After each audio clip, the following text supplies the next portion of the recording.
Your hair.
You know, he's there at this little after party, and I find him in the back room, and people will never understand. I can sit here and tell you, like, what the paraphernalia that's in front of him and what he's doing and how it just, you know, intrigues me. And he'll go to the bathroom, you know, every 10, 15 minutes, like in public or if we're on the train or going somewhere.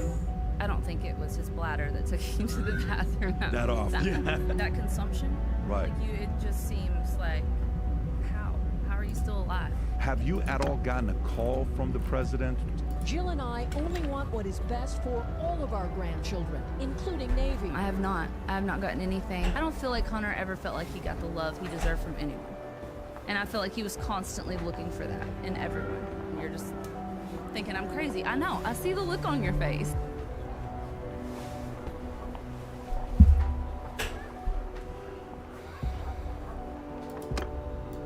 So when I was first approached with the idea of interviewing London Roberts and having her on the podcast, I was a little bit skeptical. She is the mother of Hunter Biden's daughter. They had a child together. They had a full-on 1 year plus year relationship. The story became public, and then eventually DNA supported that this is actually Hunter Biden's daughter. I didn't know whether this was going to be a good idea or not. I watched a couple of her interviews. She seems pretty reserved. I watched her interview with Megyn Kelly. And then eventually I said, you know what? Let's give it a shot. Brought her down, sat down, spoke to her. Told the story of one time. There's a knock on the door opens. Hunter's actually on drugs. Totally messed up. Opens the door. At the front of the door is President Joe Biden. And she explained the experience, what it was like when he came back into the room. You have to see what she said about it. She broke down exactly how they met, how long they were together, intimate moments they had together, drugs, what the moment was like on how long they didn't speak, and the first time around when she showed up surprising him at the deposition with a box that you're gonna have to see what's in the box. There's gonna be a moment where you're gonna feel the pain of a mother wanting the daughter, asking a question, when am I gonna meet my father? And she's explaining a video where Hunter is reading the eulogy, and you're gonna see this moment where, you know, the daughter is watching this video, and I'm not even gonna spoil it for you. You have to watch it. This is not gonna be what you expect this interview to be. This is not her trashing Hunter Biden, throwing the entire family under the bus. That is not what she did. She did not hold anything back. But your impression of why she thinks he is going through what he went through will be different. And there was a picture that was brought up when she said, I always wondered about this picture that's been public about the day President Biden was sworn. With the timing of it seems a little bit odd for me. Why would anybody do it at the time that he did it? You're going to have to watch it for yourself. And I hope this somehow, some way causes President Biden to invite his 7th grandchild to the White House or Delaware to actually meet, because she does not deserve to live a life without ever meeting her grandfather. Whatever the son did, whatever the addictions he has, in this situation, London didn't do anything wrong, and President Biden's granddaughter, Navy, didn't do anything wrong. But we'll see what happened with it. If you haven't ordered a book, click on the link below to support it. However, having said that, enjoy this sit down with London Roberts. Did you ever think you would make it? I feel I'm so ready to taste sweet victory. I know this life meant for me. Yeah, why would you bet on Goliath when we got Bet David? Now you came in, living values contagious. The same entrepreneurs, we get no value to haters. I keep running, homie, look what I become.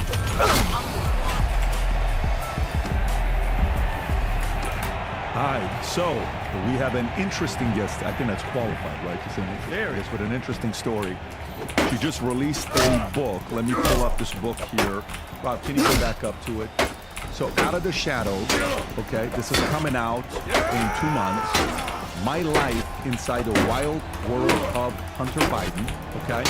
And that's London Roberts. London, it's great to have you on the podcast. Thank you for having me. Yes. Great to be here. Yes, it's great to have you. So, obviously, we've read about you. We follow the story. We've kind of gone through, hey, are you going to claim, or the DNA results going to come back? Is this real? Is this just the speculation? And then eventually, DNA results come out. No, this is Hunter Biden's child, Navy. And then it even got to a point that I believe that the president had to respond to it last year, July 28. President Joe Biden made a statement acknowledging Navy, your daughter, his granddaughter, Hunter's daughter. Biden told people, our son Hunter and Navy's mother, London, are working together to foster a relationship that is the best interest of their daughter, preserving her privacy as much as possible going forward. This is not a political issue. It's a family matter. Jill and I only want what is best for our grandchildren, including Navy, right? Right. So now everyone knows. It's no longer, it's a conspiracy, it's a hit job, it's all this other stuff. Okay. Oh, yeah. So let's back up on how you and Hunter first met. Well, I talk in the book about being invited to an after party with a friend who was invited to an after party by someone, she had met. And, you hear this name, Hunter Biden, but I talk about that time, I was out, I think. I talk about the, vodka tonic breath, I wasn't in the best state, and I We've go. been there before, both of us. Yeah, many a time. Yeah. And I go, not knowing who he is, and he's there at this little after party, and I find him in the back room, and people will never understand. I can sit here and tell you what the paraphernalia that's in front of him and what he's doing and how it just intrigues me. And he's in these parrot boxer briefs that are brightly colored, and you're just thinking I'm crazy. I know. I see the look on your face. In briefs. At a party. He's just at Well, you say party, but it's only there's a few people there just kind of hanging out, having casual drinks. It's beautiful scenery. Does it look like something like that? No. It's not that. It's the actual scarf brief. is too much. The scarf in that one is too much. The scarf. I mean, I'm just showing it. But it's more briefs. He looks like It's he's more wearing a thong the here. short. Yeah, I got there's- you. Okay. There's shorts. So he's a little got some manners, at least first impression. Have a. Well, he didn't. I kind of barged in on him. He was in the back room Oh, okay. by himself, and I kind of barged in on him. I heard something, or I heard him say something, Yeah. a bad word, and then I walk in. Yeah. And this So- is a house. No, it was at Rosemont Seneca, so it was the penthouse of the House of Sweden. So it was the. So what does this place look like? That was beautiful. Is it? Nice. Yeah, and it's like this glass cubicle building, and the glass and everything had been imported wow. from Sweden, and And where is this at? this is in DC. It's on the waterfront. Oh, wow. Okay. In DC, I don't know if it's considered Georgetown area, but Okay. it's definitely on the waterfront. Beautiful place. And how long ago was this? When I met him? Yeah. End of 2016. Okay, Okay, we're good. talking I 8 guess- years ago. Yeah. Got it. And my daughter's, she'll be 6 in August. Oh, so the relationship went on for a while. It wasn't like it was just a, week or 2 weeks. Oh no, yeah, but I talk about Hunter and his addiction and how he comes and he goes.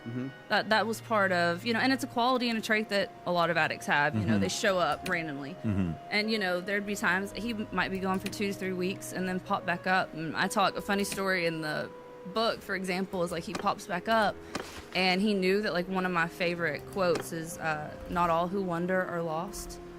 And he like comes in, he's like, "Look at my socks," and he pulls his pants up, and he has socks on that say, "Not all who wander are lost." And I said, "Could have fooled me. Where the hell you been? I thought you were lost for the last few weeks. Hadn't seen you." And then boom. But yeah, that's how Is that the property? it is. Okay. And the top floor up there is where his office was. Okay, so now you go into the room, you're hearing say some curse words, and then what happens there? Is everybody that's at the party 5, 10, 15, 20 people? What's the size It of was the? probably 5 to 10. Okay, so And- smaller groups. Yeah, smaller, and they're in okay. like the front, like there's like when you walk in like the hallway, and then there's like a conference room that goes out onto the balcony up there. Mm-hmm. And at nighttime, it's lit up beautifully. It's like got this like Yeah, gold. there it is. You see, That like one. the amber lighting. It's beautiful, and it overlooks the Potomac, and you can see like the Kennedy Center and the Watergate, Mm-hmm. all that. Now, why are you there? Are you there because you're there to hang out? You're there to party? So You're my there friend had met a guy that night, and he was going there, and so she wanted to go, but didn't want to go by herself.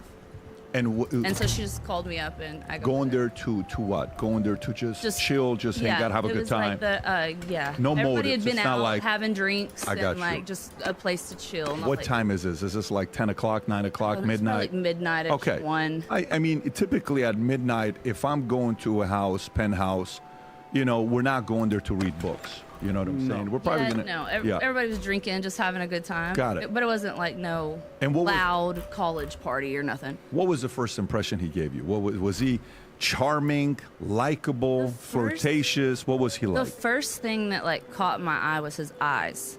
He had the most beautiful eyes, but like you know how they say Shakespeare, is it, that says the eyes are the window to the soul? Mm-hmm. And you can tell by looking at him, he's somebody who is there's so much back there. It's complex, I Mm-hmm. guess you would say, and you can tell that.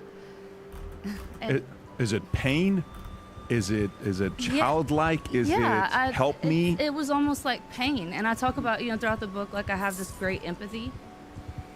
It's probably a bad trait, but I felt it immediately looking into his eyes, and it was a like, hey, how are you? And he's like instantly just starts talking like he's known me forever, and we sit down and we engage in conversation. He's really easy to talk to, and so that was it. That was the first time. Nothing happened first night. No. Okay. And conversation is about what? At this point, do you know who he is? Do you have an idea how important he is? We're sitting there talking. He introduces himself, and he tells me his name, and I talk throughout the book about how you assume people that use that amount of drugs, Mm-hmm. and you see the pictures on the laptop and stuff, but he was like almost like a banker that's like organized and had it set up. Like it Right. wasn't. He had OCD with Yeah, drugs. like everything was like compartmentalized and everything. Like it's not like. So he's an organized drug user. Yeah. He's very structured, He systematic. doesn't want the meth touching the coke. Like, don't go near. No. You know what I mean? Like, they can't touch each other. But the conversation, did you know this is the former, because at the time, 2016, President Biden is a former vice president, right? So it's not like he is in the limelight as much as he's been the last few years because of his father's out of the limelight, et cetera, et cetera. Is he telling you know who my father is? Like, is that? No, it Okay. actually happened like midway through conversation. We had been talking. He asked my accent, and then mocks it, and he's laughing at it and stuff, and I'm mocking his because I always say that he has like this high pitched like twang that I guess it's a Delaware accent. I don't know, but me and my friends used to joke with him all the time about his accent. But as we're sitting there talking, I'm in this chair, and it's like a wooden type chair, and it has the arms kind of like this, but wooden. And there's a label on the side of it, and it's like a gold label. and it said Senator Barack Obama, and it had like the years that he served in the Senate. And I was like, is this Senator Barack Obama? Is this the president's chair? And like I stayed up, I was looking at it, and then it resonates. You know, who his? Oh, how do you have this chair? You know, what? How did you get this? I was like, oh, it was a gift, and he's kind of laughing it off like no big deal. And then when it resonates, and I say, oh my God, is that your dad? Do you know him? And he's like, yeah, you know, that's my dad. And it was just as humble. And I Googled it, of course. I'm like, no way. And, you know, it was. So your friend isn't like, hey, we're going to go to this place and you get to meet Joe Biden's son. That's not what she said when you got No, we knew that there was somebody there of some form of But you don't importance. know But who. we're also at the House of Sweden, so I didn't know if like it was some. I got it. And the friend, Got your female friend that came with the guy, was the guy in politics or in that world, or he was just a You know, I don't- successful guy, or who was that? I can't tell you much about that person. I don't know anything. I don't even know how he was invited because I didn't see anybody really interact with Hunter other than me and my friend. So now when you guys leave, what's the next time you guys connect? Well, he gets my number from Kindle. Well, I think I changed names in the book. It's all good. Okay. So he gets my number, and we actually have car trouble that next morning. And she calls the number to the party, and it's him. And he sends someone down, like from this little. There was a small mechanic shop, not far. And they came and fixed. She had something with her battery. They fixed it, and then take off. He comes down there, and that's how he ended up getting my number from her as we were talking. But we talk on and off for like a week or two, and then I see him again. He comes. I think he was out of town, and then he comes back, and we met up. Go ahead. He asked if he could see me, and so we met at the House of Sweden outside. I didn't go in. He met me outside, and we went to just like a little Georgetown bar. How was that? It was just like it was the first night. Like the waitress comes over, she talks, and he's talking, and he's engaging in conversation with her. He talks to her something about her bracelet, and then I notice, he wears a silver bracelet. It's like a band, kind of like this, except it's wider. And I used to always think it looked like the "What Would Jesus Do" like fish emblem all the way around it. And so he tells her some story about it, but I got lost in the moment. So I'm sitting here like she has no clue who he is. He doesn't come off as somebody of any importance, or like my dad's the vice president, or my dad's now the president. Like he didn't come off that way. And he's sitting there talking to this girl. She has no clue who he is. And he just seems so humble. He seemed humble. Yeah, you would think he would seem like entitled, kind of arrogant. And I guess that's what a lot of people claim that they see through the media and stuff. And he did not come off that way. Maybe the wristband you got on that says WWJD. Maybe it is. What would Joe do? Like it's Well, it doesn't out. say. Oh, okay. It looked like maybe it fish is a J. emblem.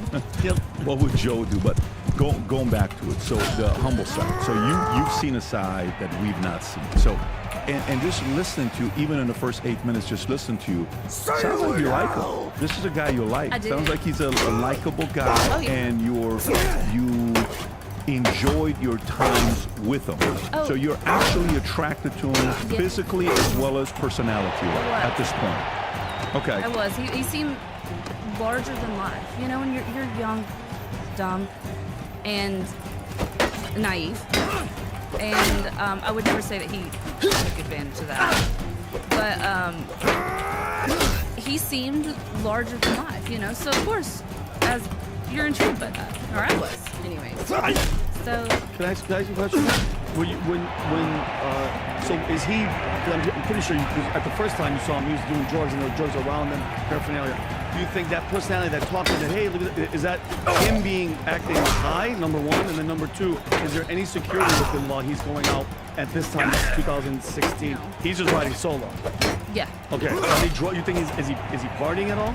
You know if he's high and he's hanging out with you? Because he was at the house. Well, see, I talked throughout the book about how he'll go to the bathroom, every 10, 15 minutes, like in public, or if we're on the train or going somewhere, Yeah.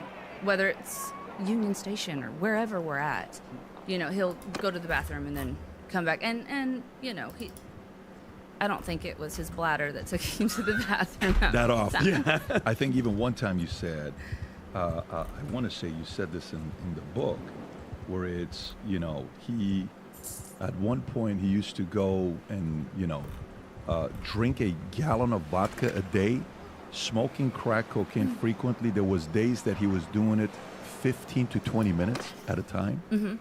Wow. Gallon of vodka. Yeah, and that's crazy, right? That consumption. Right. Like it just seems like, how are you still alive? And there were times we would talk about it, and he would tell me, you know, I'll outlive you. I'll outlive you. Yeah, like he's telling you. Yeah, like he's like, yeah, nothing can bring me down. Like So he feels he's untouchable. Well, at that time, you know, with everything that he was consuming, he didn't feel like it was like, but that was his deflection. He deflected a lot, you know, like if you try to tell someone that they have an issue or they have a problem, he would deflect. Would you, Avoid or deflect. Would That you was his participate with them with the drugs, or no? Was it mainly him? Well, no, I talk about, you know, in the book how I'm no saint. And I was young, and you know, I partied a lot and drank a lot and tried a whole lot of things, but I never had an addictive personality. And so far, like, I think the only thing I've ever been addicted to is red flags. Red flags. Yeah, red flag guys, red flag men.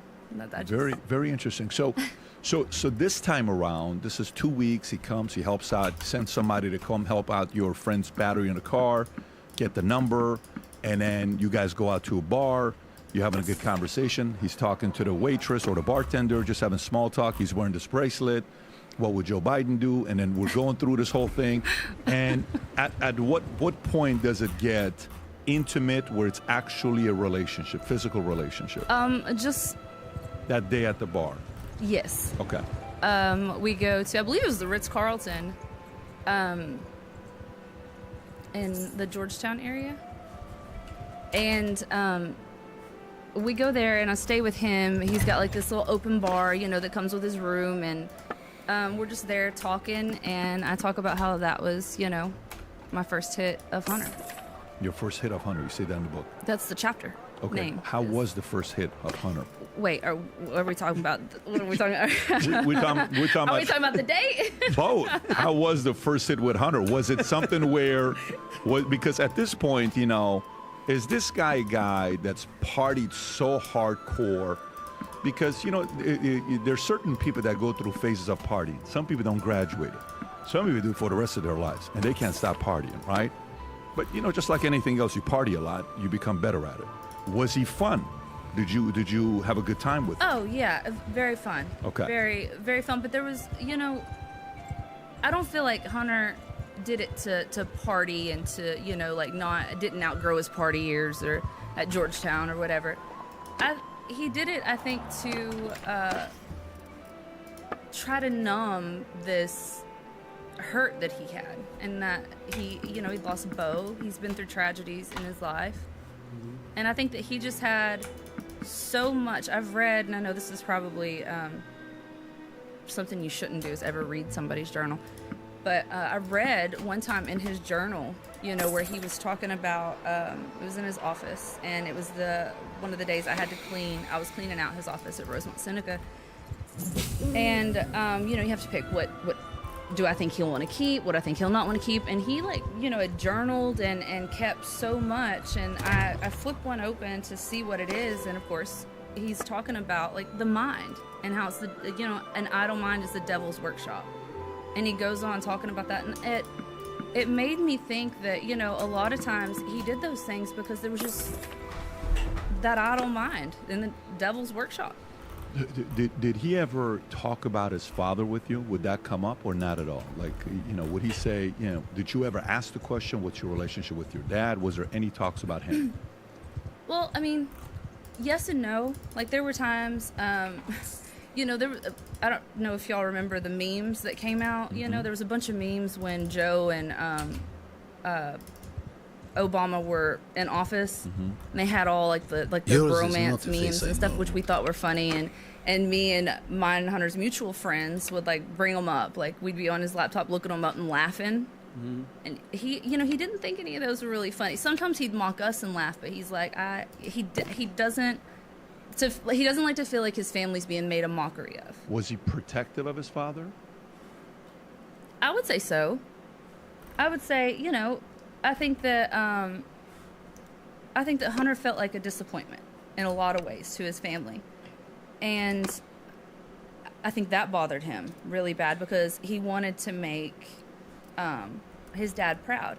And at one time he told me a story about growing up, how, he was the kid that would get in trouble and Bo was like the saint, and they called him general or chief or something like that, or sheriff, or it was they gave him some name like that he talked about. And he said that, parents knew that if their kids were with Bo, they would be doing the right thing. And he's like, and if they were me, they'd probably get in trouble. He would make, little things like that I think bothered him, because I think that he did want to do good, but I think he just had so many demons. Normally, when you're in a situation like this, half the time you're not looking for money, you're not looking for fame, you're not looking for any of that stuff. You're looking to be left alone, and you want somebody to have a conversation with where you feel safe, right? Right. You want to talk to somebody. Did he ever feel that level of comfort with you where he spoke to you and opened up? Yes, but Hunter, I talk about our first kiss. Yours is not and the how same. his lips, they were so hard, and it was like the shell. He had walls put up. I'm sure from everything that he's gone through, and who his family is, you probably have to do that. But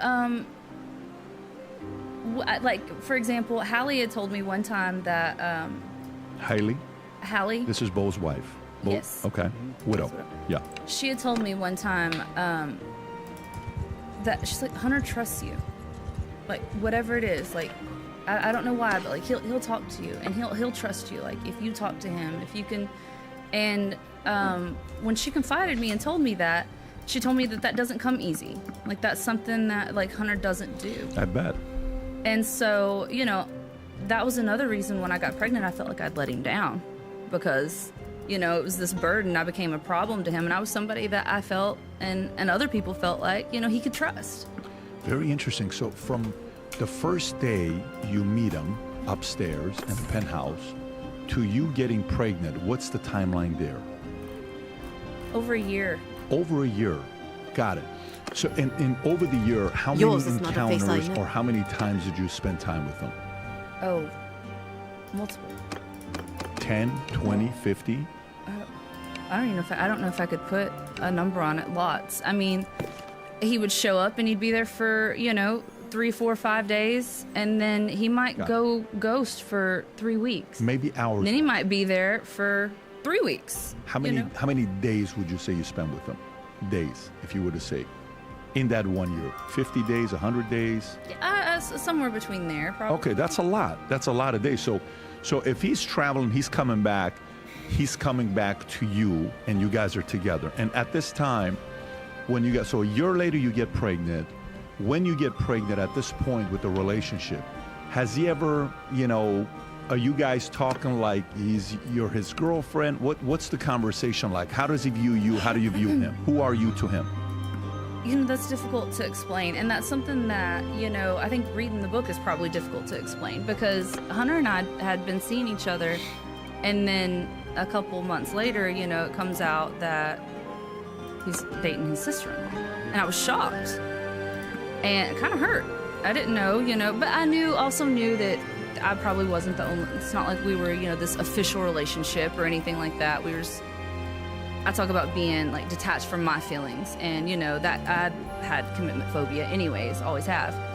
And so it's difficult to explain, but get off the phone, I love you too, it was never, it was that connection was there, but there was never no boyfriend girlfriend. I kind of always knew after it came out in the tabloids, that him and Hallie were in a relationship, that it seemed more of an open type relationship, and it seemed more toxic, like they were more on and off too.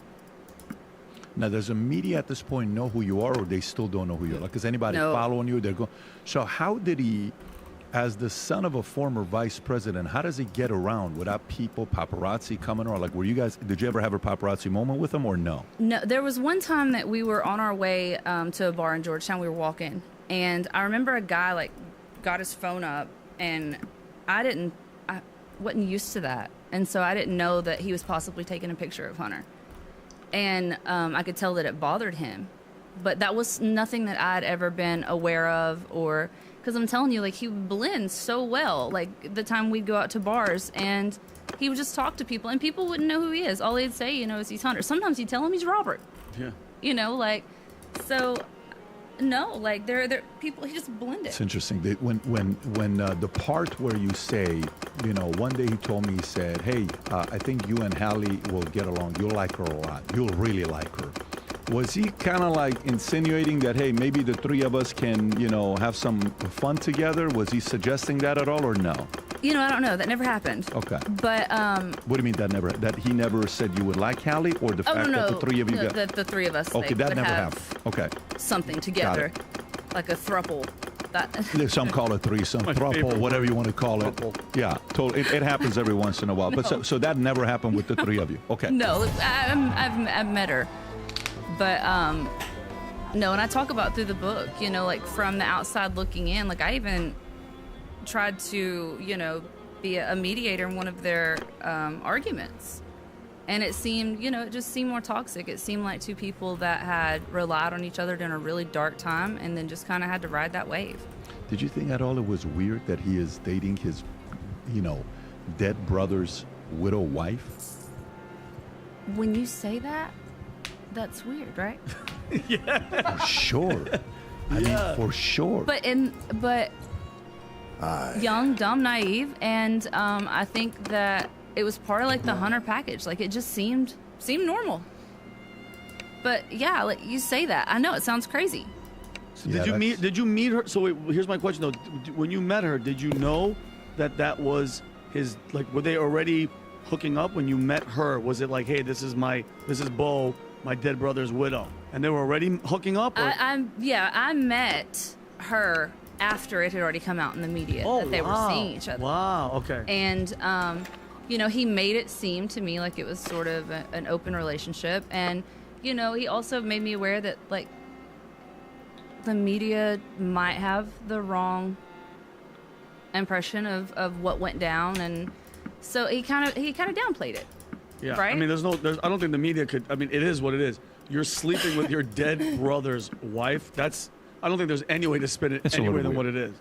It's a little weird. So okay, so let's continue. So you find out you're pregnant. What do? You call him. You tell him we have to meet up. You text him. How did you tell him the news? Well, so first I don't tell him for a while because I'm so scared. I'm nervous. Well, I say a while, but I mean it's just like a couple weeks. But I'm so nervous, and because you hear all these conspiracy theories about how they feel about politics and how they'll make these scandals just disappear or something like that. And then I felt like I'd become a scandal, and so I was so scared to tell him because I knew him as Hunt. So we all called him. It was. But I talk in the book. I wasn't scared of Hunt. I was scared of Hunter Biden and his reaction. As who his dad is, and taking all that into consideration because now I'm a scandal. So it was tough. I didn't tell him at first, and then I have complications, and I think it was just stress-induced complications. Sure. Early in the pregnancy, and I actually invite someone to my house to have a conversation, and he is someone that I had met through mutual friends, and he's actually, a friend of Obama. And well-known person or no? Well known in that area, maybe. Okay. Locally. Okay. But probably not nationally. And I tell him I need to talk to him about something. I need some advice. And he's like, okay, because I trusted him. And he said, okay, yeah, what? Just come to the office. I was like, no, I need I can't be at the office. I don't want anything being reported. I didn't want to take that chance because you become paranoid. And so he came over to my house and was like, what's wrong? And I said, it was on his lunch break because he realized then that it was an emergency, and he's like, okay, like send me your address, I'll be right there. And so he comes in, he's like, okay, what's wrong? And I said, and now mind you, he's an attorney. He actually went and studied at Harvard with Obama, knew the family, knew politics well. And so I said, I'm pregnant. And he just looked at me and he said, well, I assume I know who the father is. I said, yes. And he's like, well, at least it's not a Clinton. Wow, really? That's really the That's first what thing he said. He said, well, at least it's not a Clinton. And he said the Bidens are known to, embrace their family, love their family. They're very family oriented.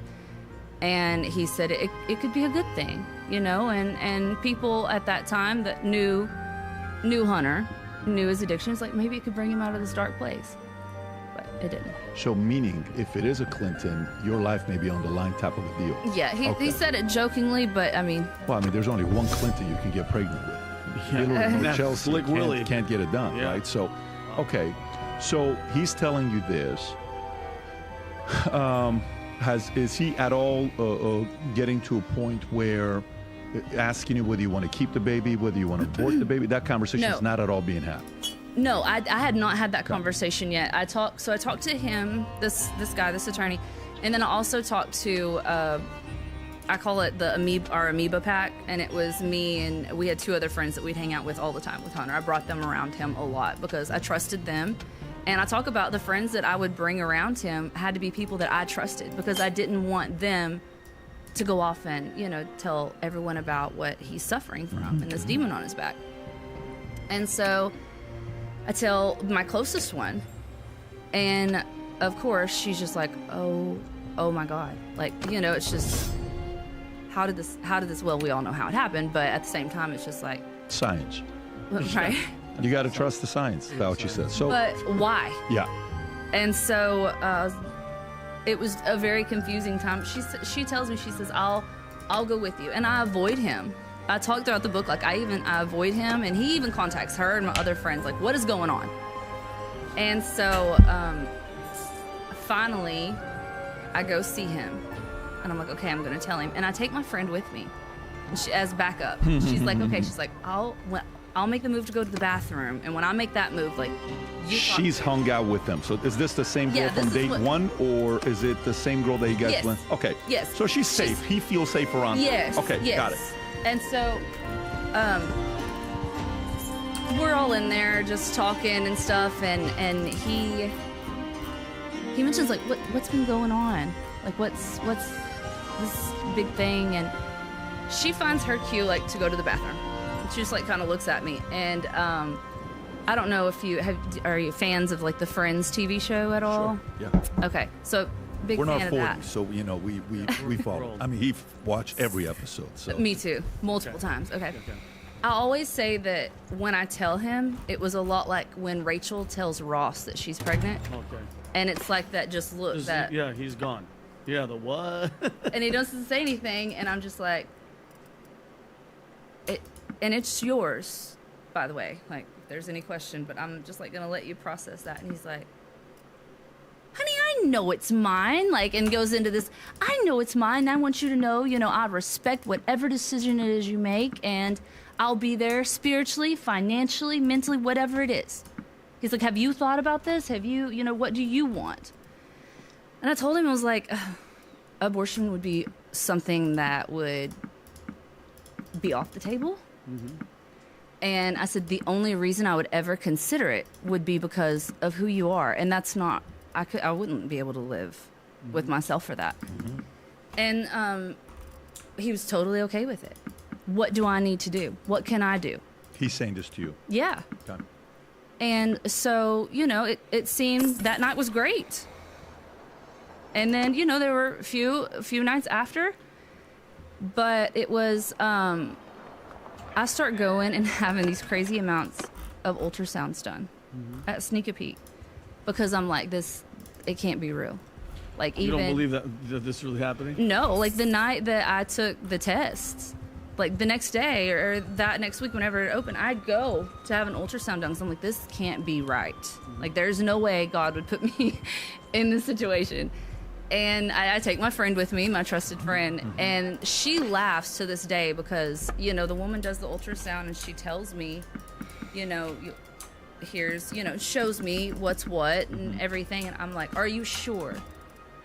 But are you sure? And she finally, like, she's offended. She's like, I've been doing this for 25 years. It is. It's You're here. pregnant. Yeah. Get out. Yeah.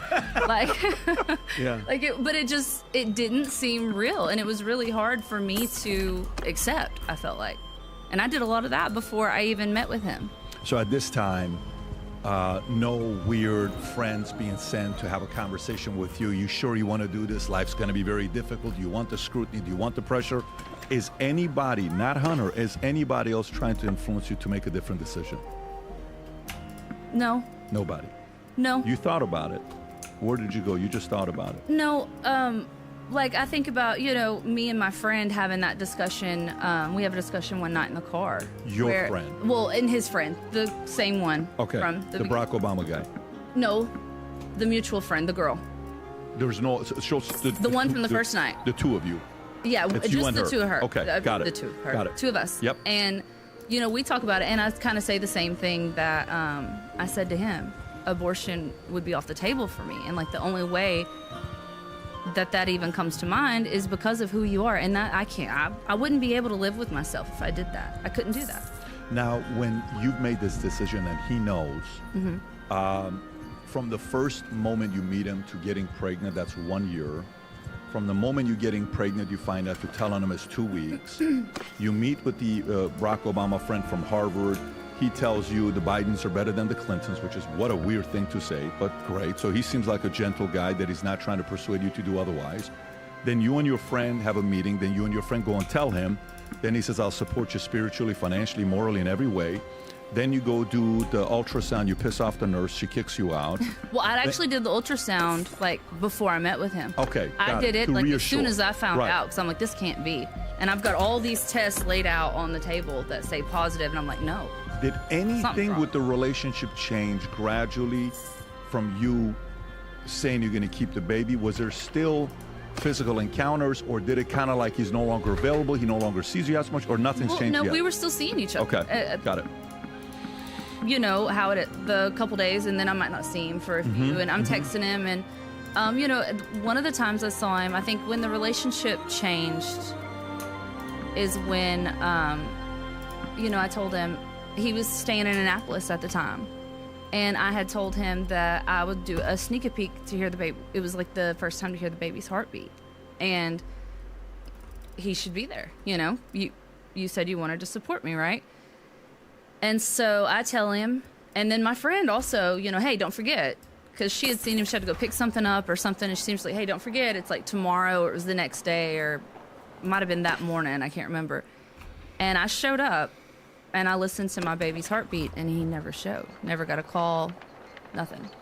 And then it was like just days later, you know, it was an apology, and I know I was wrong, and I'm just, you know, in a bad place, and I'm so sorry, you know, excuses. And then did he continue seeing, or was it a steady decline, or was it a sudden decline? It was a steady decline at that moment, probably for just a little bit, and then it was nothing. Done. So when is the last time you and him had a text exchange? Oh, what would be the date? Probably March, I believe it would This be. year. Oh, I thought you were talking about during that time. Well, yeah, I mean, when it was a sudden done, like, is he at all not responding back to you to nothing? Oh, that was while I'm pregnant. Yes. Talking about that timeline, right? Yes. So find out I'm pregnant. It's like first week of January. Mm-hmm. It's the steady decline. It would be March or April. Last I heard from him. Till today.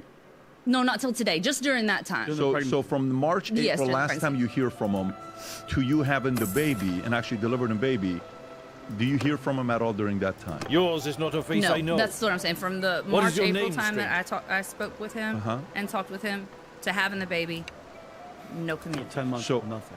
Yeah, so it's like 6 months, right? Give or take 7, 8 months. Right. Okay. So then the baby is born. Does he at all come to want to see the baby or not at all? No, there's no conversation with him. So from that March, April till today, you guys have never spoken, never text, no phone call? No, not till nothing. today. But at that point, like, Okay. you know, the baby's born. He is not. He did Around not. at all. So when is the first time after the baby is born that he calls, reaches out, or wants to see the baby? He doesn't until the child support dispute last year. That was the first time I surprised him at his deposition. You know, you have depositions, and I had done mine that week, and his was like on that Thursday or Friday. Well, it just happened to be Father's Day that weekend. So I set my child down, and at this point, you know, she's 4, going on 5, and she knows who her dad is.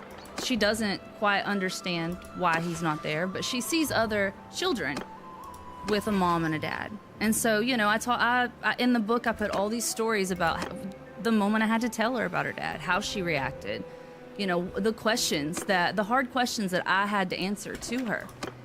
And back to the deposition, I go, but a couple nights before I tell her, I say, and I don't tell her that he's coming to Arkansas, because how do you tell her? I've been making these excuses that, well, he just lives so far away and he's so busy. How do I tell her he's coming to Arkansas and I'm going to see him and you still never met him? And so, and you know, I'm also telling her, you know, but he loves you from a distance. I tell her that I instill that in her. And I had told her, you know, how great he was. And because I don't want, if she hates him someday, or if she has any ill feelings towards him someday, it will be because of him and not because of me. I won't do that to her. You don't give me those vibes at all. Like I don't sense any vindictiveness or animosity towards him from the second you came to now, even off camera. You've been very straight up and sincere about how you feel about him. So now, at this point, when you guys are when you guys are talking about the what do you call it, the child support, this is when you agree to go from $20,000 a month to $5,000 a month. Yeah. Right? So it was that deposition. It all changed that deposition when I showed up, because I told Navy that, you know, I said, it's Father's Day weekend. If you want to make your dad something, we'll send it to him. I didn't tell her I was gonna personally. You didn't take Navy though. You didn't take Navy. I couldn't take her to a that deposition. would have been traumatic for her. Yeah. Okay. So you Probably all of us at that point. No question. But more importantly, the child is, you know, it's going to be a bigger effect on her. Of course, on everybody, but on her it'd be different because it's younger. It's going to have an impression on her. So you see him. He doesn't know you're coming. Deposition. I don't think What's I know his you. reaction when he sees you?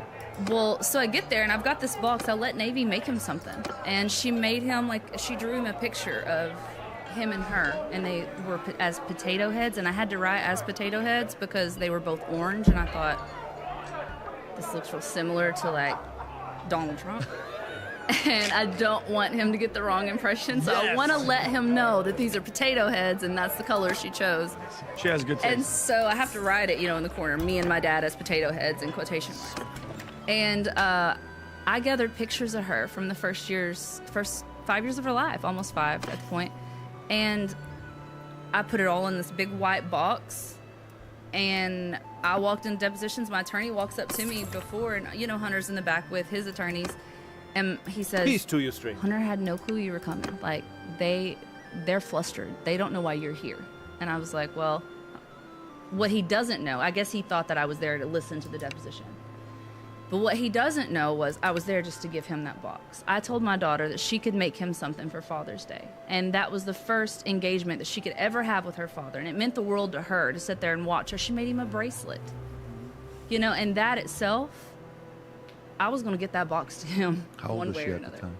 She was fixing to be 5. She was Oh, 4. so she remembered. You were at you know, it's an age where it's you know, you can communicate at this point. You can make Absolutely. stuff. You can do. I mean, my kid's doing that at 2.5, let alone 5 years old. Okay, so what's his reaction when you give him the box? Well, he comes in the room, and like I'm sitting there with my attorneys, and they're telling me like they don't understand why you're there. Well, there was a couple reasons I was there. The box, and then there was some things like, you know, it was made public that, you know, he had no recollection of me and things like that, and so there was some questions I wanted answered, and I wanted my attorney to ask some of those questions, and I wanted to be there and have him sit across the table from me and say it to my face. And so I wanted to first, give the box. So he comes in. He's like, hey, how are you doing? Good. Fine. And he sits down and, my attorney says, off the record, there's something my client wants to give, Hunter. And I stand up and I remember, I haven't talked to this man. I've seen him in court one time. And I remember thinking that he didn't look like the man that I once knew. And I said, call me Trump. Where's Hunter? That does not look like Hunter. That man that I saw in court that day. And I of course, avoided him. But I remember standing up with the box, and my hands were shaking, and my voice was shaking. And I told him, I said, this might not mean anything to you, but it means the world to our daughter. And that's why I'm here today, to make sure that you get this. And I told him, I said, she's made you some things. I've also got pictures in there of her, of the first 5 years of her life. And I also have a bunch of videos. I have a folder completely in my phone that's for HB, to send anytime, if he wants videos, anything. He's missed out on so much. And she's absolutely spectacular. You have children, it's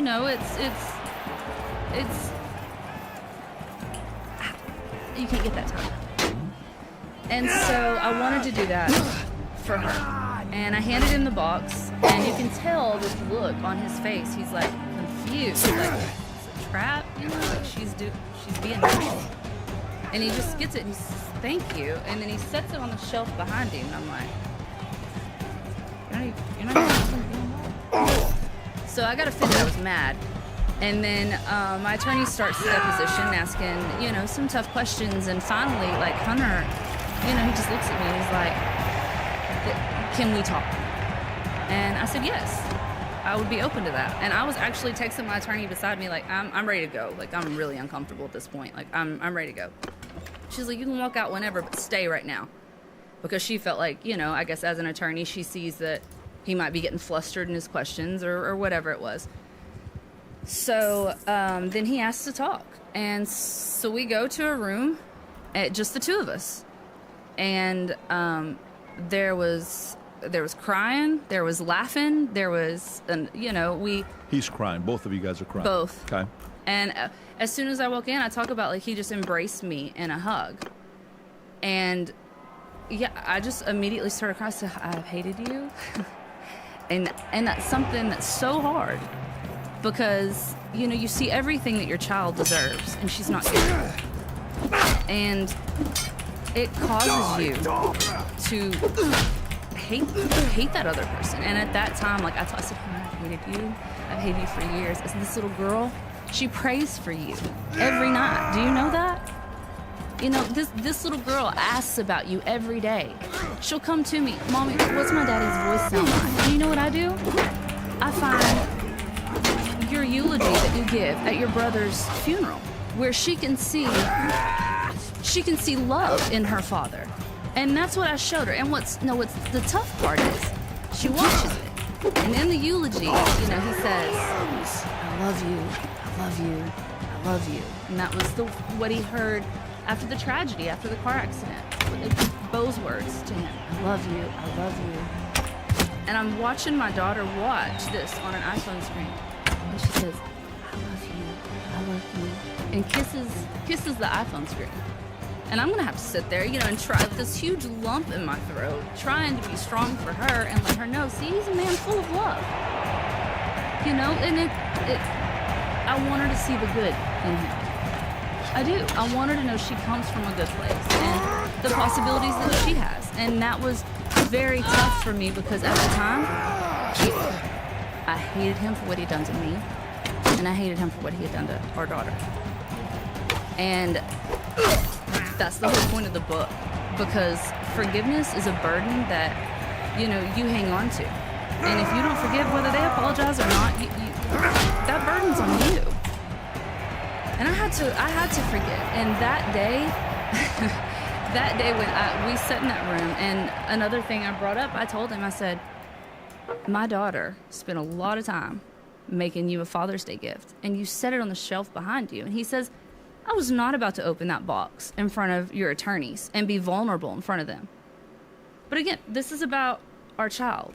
And so he has them go get the box, and they bring it through there, and we go through pictures, and you know, we're laughing at like certain pictures of her and everything. Of course, he's seeing himself. She looks so much like him. Eyes are the same. Oh, same eyes, absolutely, and mannerisms. My friend that comes in, the mutual friend between the two of us, she'll come in twice a year, and she says every time I come, I get PTSD. It's like you and Hunter going back and forth 24/7. But there was forgiveness given that day, and I remember we stayed in there for a long time. We went through that box. We talked about Navy, and you know, I can remember him telling me as he was crying, "You don't know the remorse and the guilt that I've lived with every day that she's been born." And I told him, you know, I know that you were in a bad place during that time. I get that. When do you make it right? At what point? You're sober now. You're standing in your truth. And you have a little girl in Arkansas that loves you, prays for you, talks about you. You know, like, she'll tell you her grandfather is the president. Has she ever met him? No. Is she proud of him? She used to walk around, and you know, Arkansas has a lot of conservative people. My family has a lot of conservative people in it. And she's always, like Dad says, she's born to be an attorney because she'll argue with a wall. She'll argue with anybody. But you know, if there was anything about like the election that was going on, the campaign, she was, 2? And she's walking around saying, "No Trump, let's Joe, baby." Like, that's what she would say. "Let's Joe, baby," instead of "let's go, baby." Yeah. And, of course, my family's all like, ha. Yeah. Get her out of here. Get her out of the living room. But she has supported him and his family from a distance, and he's never known that. And all, you know, I think that him and his family has seen was this toxic litigation around her, but that was just me wanting him to take accountability for his child. That's it. I don't care. The night that my attorney, I talk about, you know, this story in the book, the night that my attorney called to tell me the child support and like the amount, I was floored. I was fine with the temporary child support, which is less than what he's paying now. And he had to be at depositions, you know, that next morning during the paternity suit, you know, to settle and he didn't want to come answer my attorney's questions. So the night before, his attorney's calling, like, how can we settle this right now? Of course, my attorney like puts it, "Well, I'm actually having dinner with my kids, so I don't know if I get done in time. I'll call you back, but if not, I'll see you all at 8 o'clock in the morning, you know." And it was, I settled that night, and I would have never guessed that amount. I would have never came out and flat out asked for any amount. I can't tell you. I can remember my attorney asking me, "What amount are you okay with?" And I'm like, I don't know. Like, what's normal? Any motive on the amount of money to ask for? That's not even something you're thinking about. It was not. And I know people think that, and they think that was the main reason. The entire reason was for accounting. But I talk about, you know, hell hath no fury like a woman scorned. But hell hath no greater fury than a woman or a mother whose baby is being scorned. And that itself, was there anger in me at that time? A lot. So I didn't care. From that moment on until today, have you guys had communication? Has he seen maybe again or no? From that moment on, we decided that, you know, he would engage with her in art. And they could start off doing like a Zoom call once a month. She gets to pick out what painting, and he'll send it to her and whatnot. And he believes the two most important things to him is art that got him out of that tough time. He, you know, and family. He said art and family is what got him through that tough time, and that's what got him to recover, got him over that addiction. And so he said, what better way to get to know my daughter than through art? You know, it's helped me in other ways. And I'm all for it. That's great. That's wonderful. And so when we settled that day, I go home, and it's Father's Day weekend. And Father's Day weekend, my daughter doesn't bring it up, but she hadn't, but she's always known Father's Day weekend, we celebrate Pappy. That's my dad. and of course been a great figure in her life, a male figure. She does have that, and we're both blessed with that. And I get to tell her that Father's Day, I said, hey, you know, today's Father's Day and we celebrate Pappy, you know, but I sent your gift to your daddy, and guess what, you know, you might not get to talk to him right away, but this Father's Day, you got your dad. I was like, and you're gonna start getting to talk to him. Would you like that?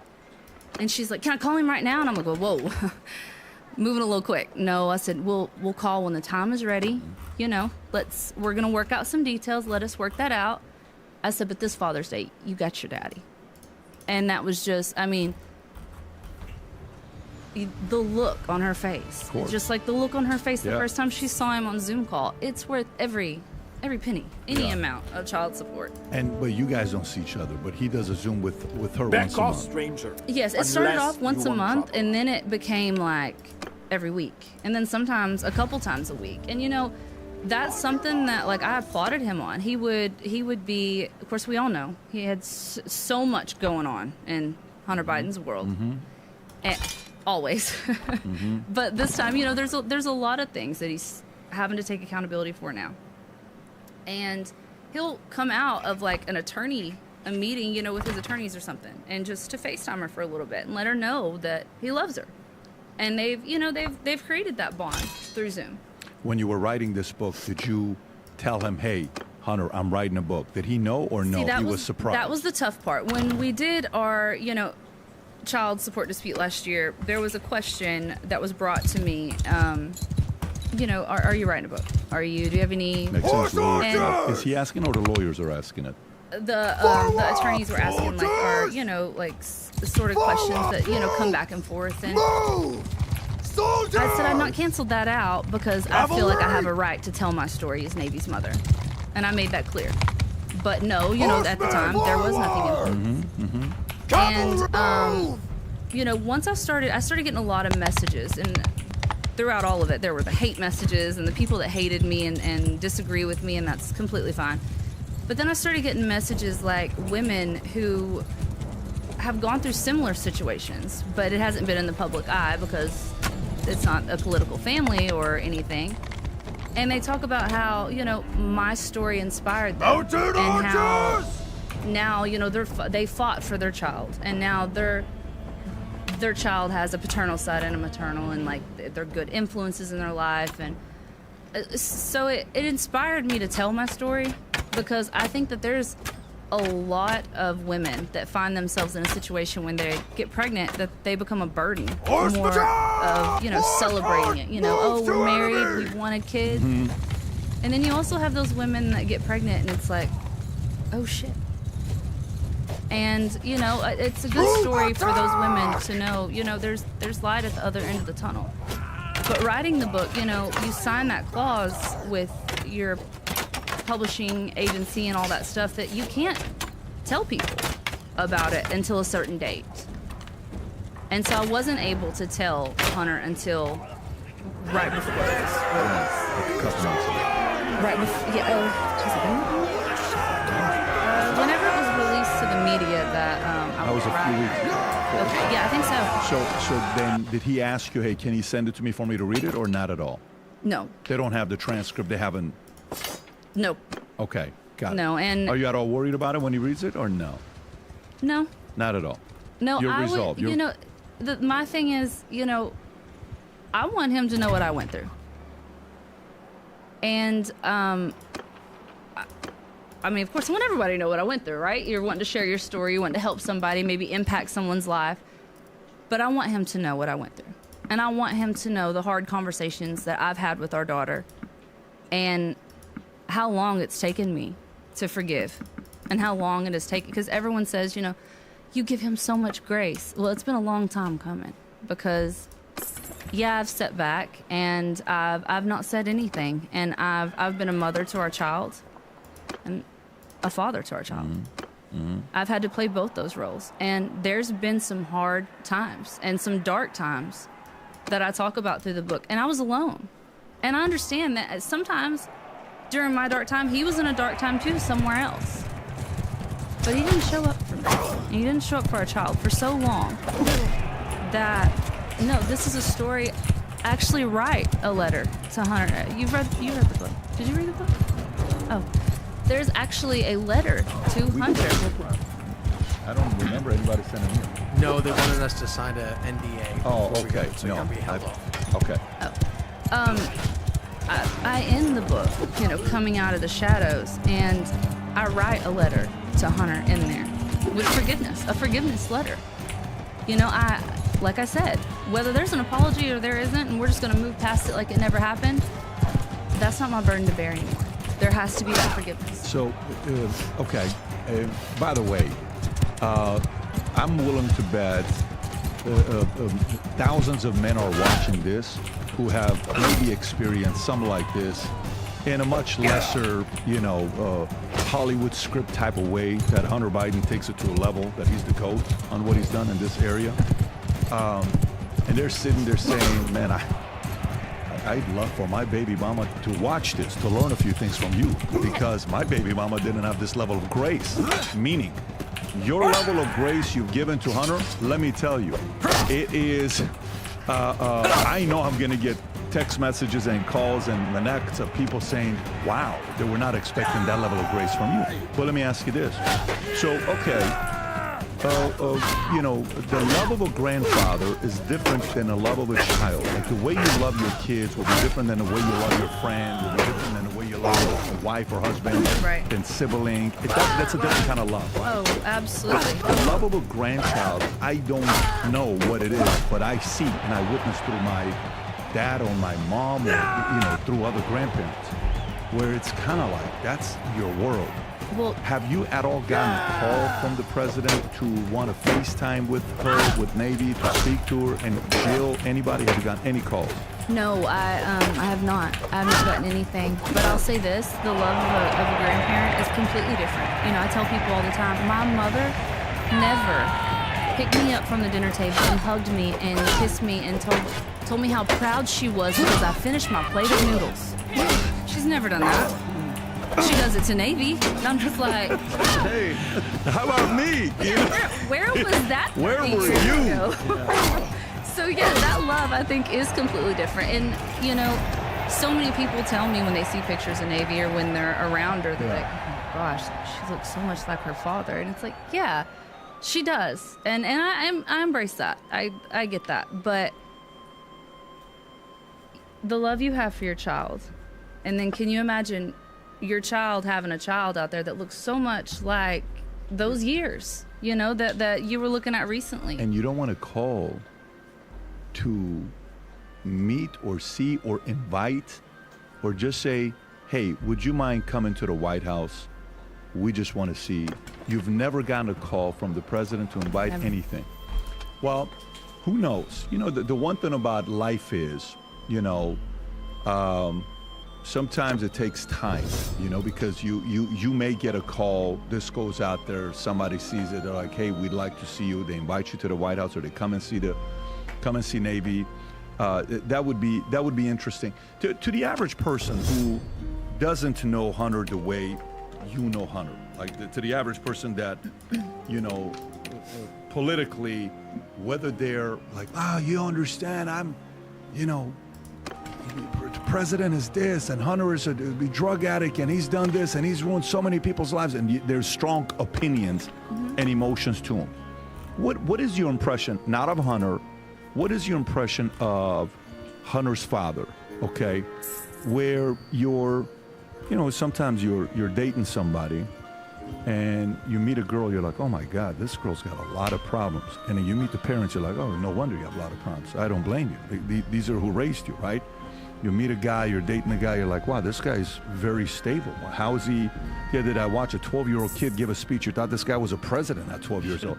And then you meet the parents, you're like, okay, I'm not surprised that this behavior is happening. Did you ever ask yourself saying, how did this guy become this kind of an addict? What did his father do? What did the family do to influence this behavior? And maybe from your end, what is your impression of Hunter's father? Well, I'll say this. To begin, I always felt like Hunter was who he was because of the things that he had gone through. And I didn't ever think it was so much on his father's end. I thought it was more the tragedies that he had gone through with, his mother and losing Bo. I feel like those really impacted his life. And his father was sworn into the Senate by their hospital bed. You know that. I don't really know how I would feel about that. I don't know if, he felt like, I don't feel like Hunter ever felt like he got the love he deserved from anyone. And I feel like he was constantly looking for that in everyone. And I talk about that throughout the book. I feel like he yearned for some form of love, just like my daughter yearns for that love from her father. And so I always put it off on Hunter was the person that he was because of the tragedies that he had gone through. And that's more so of what I thought. And you asked what I thought of Joe as well. There's a story in the book, and I'm in Wilmington with Hunter, and we're at Bo's house together, and it's just us. And one of my friends had one of my friends there, but I talk about there was a knock at the door, and Hunter, first he doesn't hear it, and I'm like, Hunter, someone just knocked on the door. He's like, what? Someone's at the door? And he's in the middle of his addiction, and he goes out there, and I talk about how, I go and I'm like peeking through this window, trying to see like who's out there, what's going on. And I can see, Hunter's back is to me, and it's Joe, and he's looking at Hunter. And I'll never forget the look on his face, and it was such a look of helplessness and hurt. Joe Biden. Yeah, because he's seeing his son in the state, and he had to know, even though he's not like using right there in front of him, he knew what state he was in. And I think Hunter has said several times how his family tried to step in and help so many times. And they had a quick conversation out there, and shortly after, Hunter came in. You could tell he was affected by it. He didn't want to let his dad down. But the look of hurt on Joe's face as he watched, and I don't know what Hunter was saying to him, and I'm sure making up excuses or something. They had some sort of, they had something to do that day, some family thing that he had to be at, and I was supposed to take one of his vehicles back to the Annapolis house, and it was a short conversation, but I sit there just in awe of the look on his face. 'Cause I wasn't a parent at the time. Also, I was pregnant at the time but didn't know it. And, now looking back on that, I can't imagine. I've seen that painful look on his face where, he's hurting for his child and there's nothing he can do. Because Hunter made that very clear during his addiction. This is my addiction. There's nothing you can do to make me stop it. I'll quit when I want to quit. And I saw that look of hurt. Now it really resonates because I talk in the book, Navy gets a lot of Hunter's traits and great ones. He does have good traits, I promise. But one trait that I hope she never gets is that addiction that he battled. I never want to have to look at her the way that Joe looked at his son that day with that hurt and just feeling hopeless. You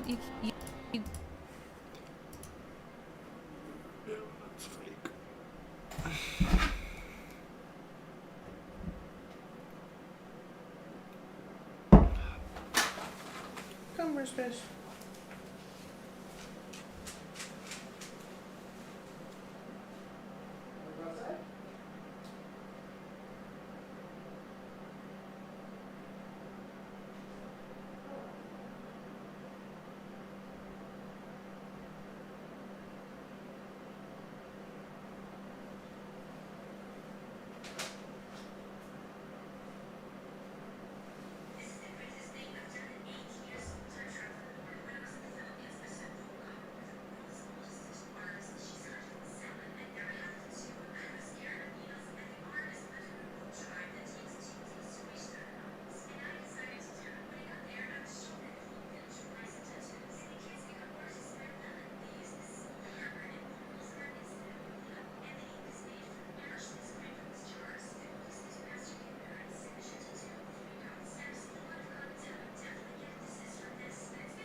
you can't save him.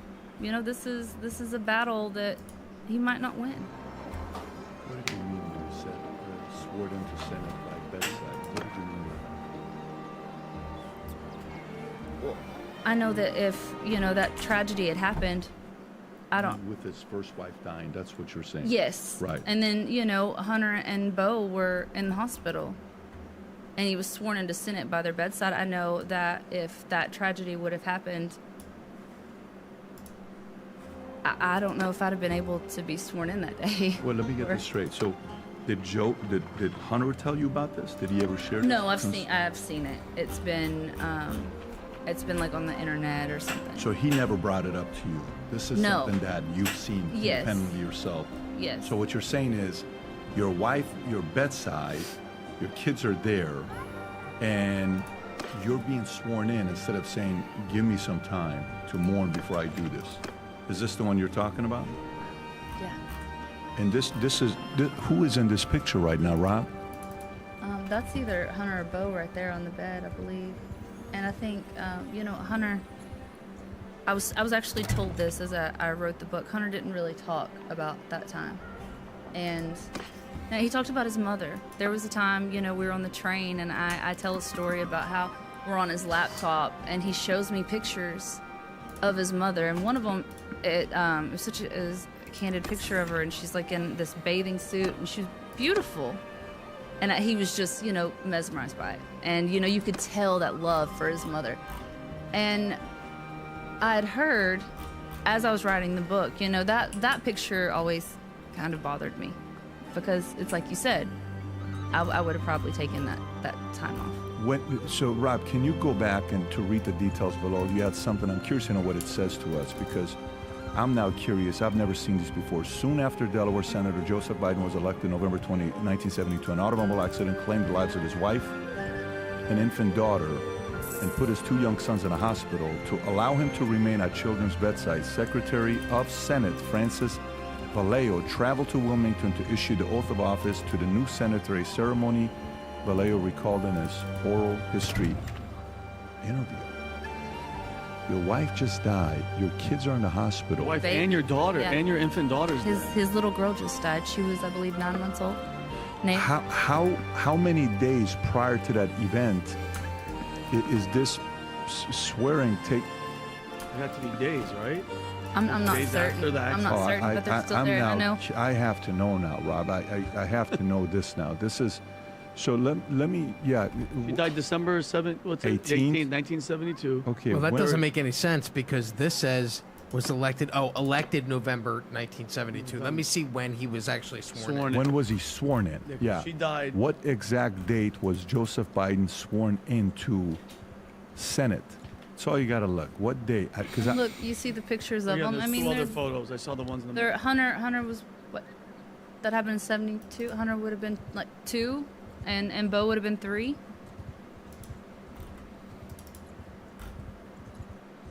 That's tough. well, January 5th, 1973, December 18th, just It's a 2 month. weeks later. Yeah. So 12 days, 13 days, December 31st. So 18 days later, they're still at the hospital. You're being sworn in. You won November. And can you go back to the other picture, Rob? Can you go back to the other picture? Yeah, can you go to that one? What? That's Hunter and Bo. Wow. I don't think I know you. Is that his leg broken? Peace to you, stranger. I think Yeah, I that's think- the leg in the sling. yes, and I think I was told actually as I was writing the book. I don't know this for certain, but I was told that Hunter suffered a traumatic brain injury. Hunter did. Mm-hmm. Oh,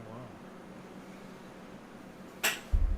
They said that was some sort of public knowledge. I did not know that until, you know, I was writing this book, and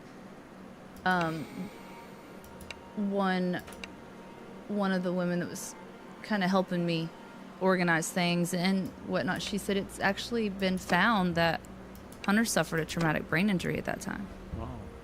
And, you know, that apparently has some sort of way of leading people to addiction as well. He never talked about any of this stuff. Never. Got it. No, he never talked about the accident. I mean, you know, honestly, when you're at that level,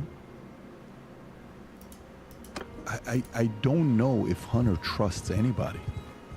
Right? Did you ever see any of his friends where he's like, this is my guy that I trust no matter what? Like, was it Haley? And maybe I'm saying the name incorrectly. Was it another friend? Was it a relative? Did he have anybody that he 100% trusted? No, the only one friend that I'd met a couple times was Devin Archer. Mm-hmm. And, you know, I talk about that throughout the book and going out with them one time. And he seemed, I don't know what, Devin was going through something at the time. Just kind of seemed down. Hunter was trying to cheer him up. So Devin Archer was the only one that you feel Hunter trusted the most? I don't know. I don't know if I'd say trusted the most. I don't know. I know they were friends. That's how, you know, it was presented to me from Hunter. And then when I met him, you know, he seemed to, you know. And just It's for been a while. context, Devin is the one from Burisma Holdings. From April 2014 to October 2019, Archer and his business partner, Hunter Biden, served, if you go to the Wikipedia, served on the board of Burisma Holdings, one of the largest private natural gas producers in Ukraine.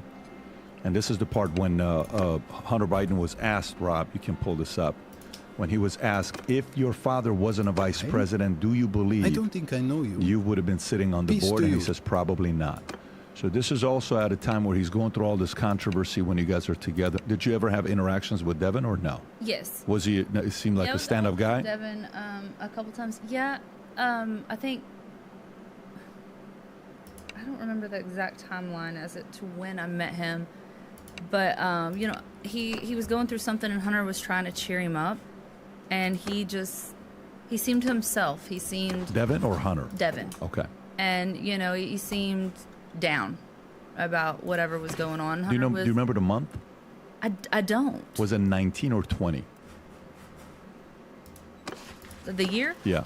Oh no, it would have been 2017. I Oh, would say. 17. So I mean, this is the thick of things. This is when they're kind of going. Is this it, Rob? The clip of Hunter being asked if his father wasn't Can president. you would he play be on the this board? clip? Yeah. Okay, if you go for it.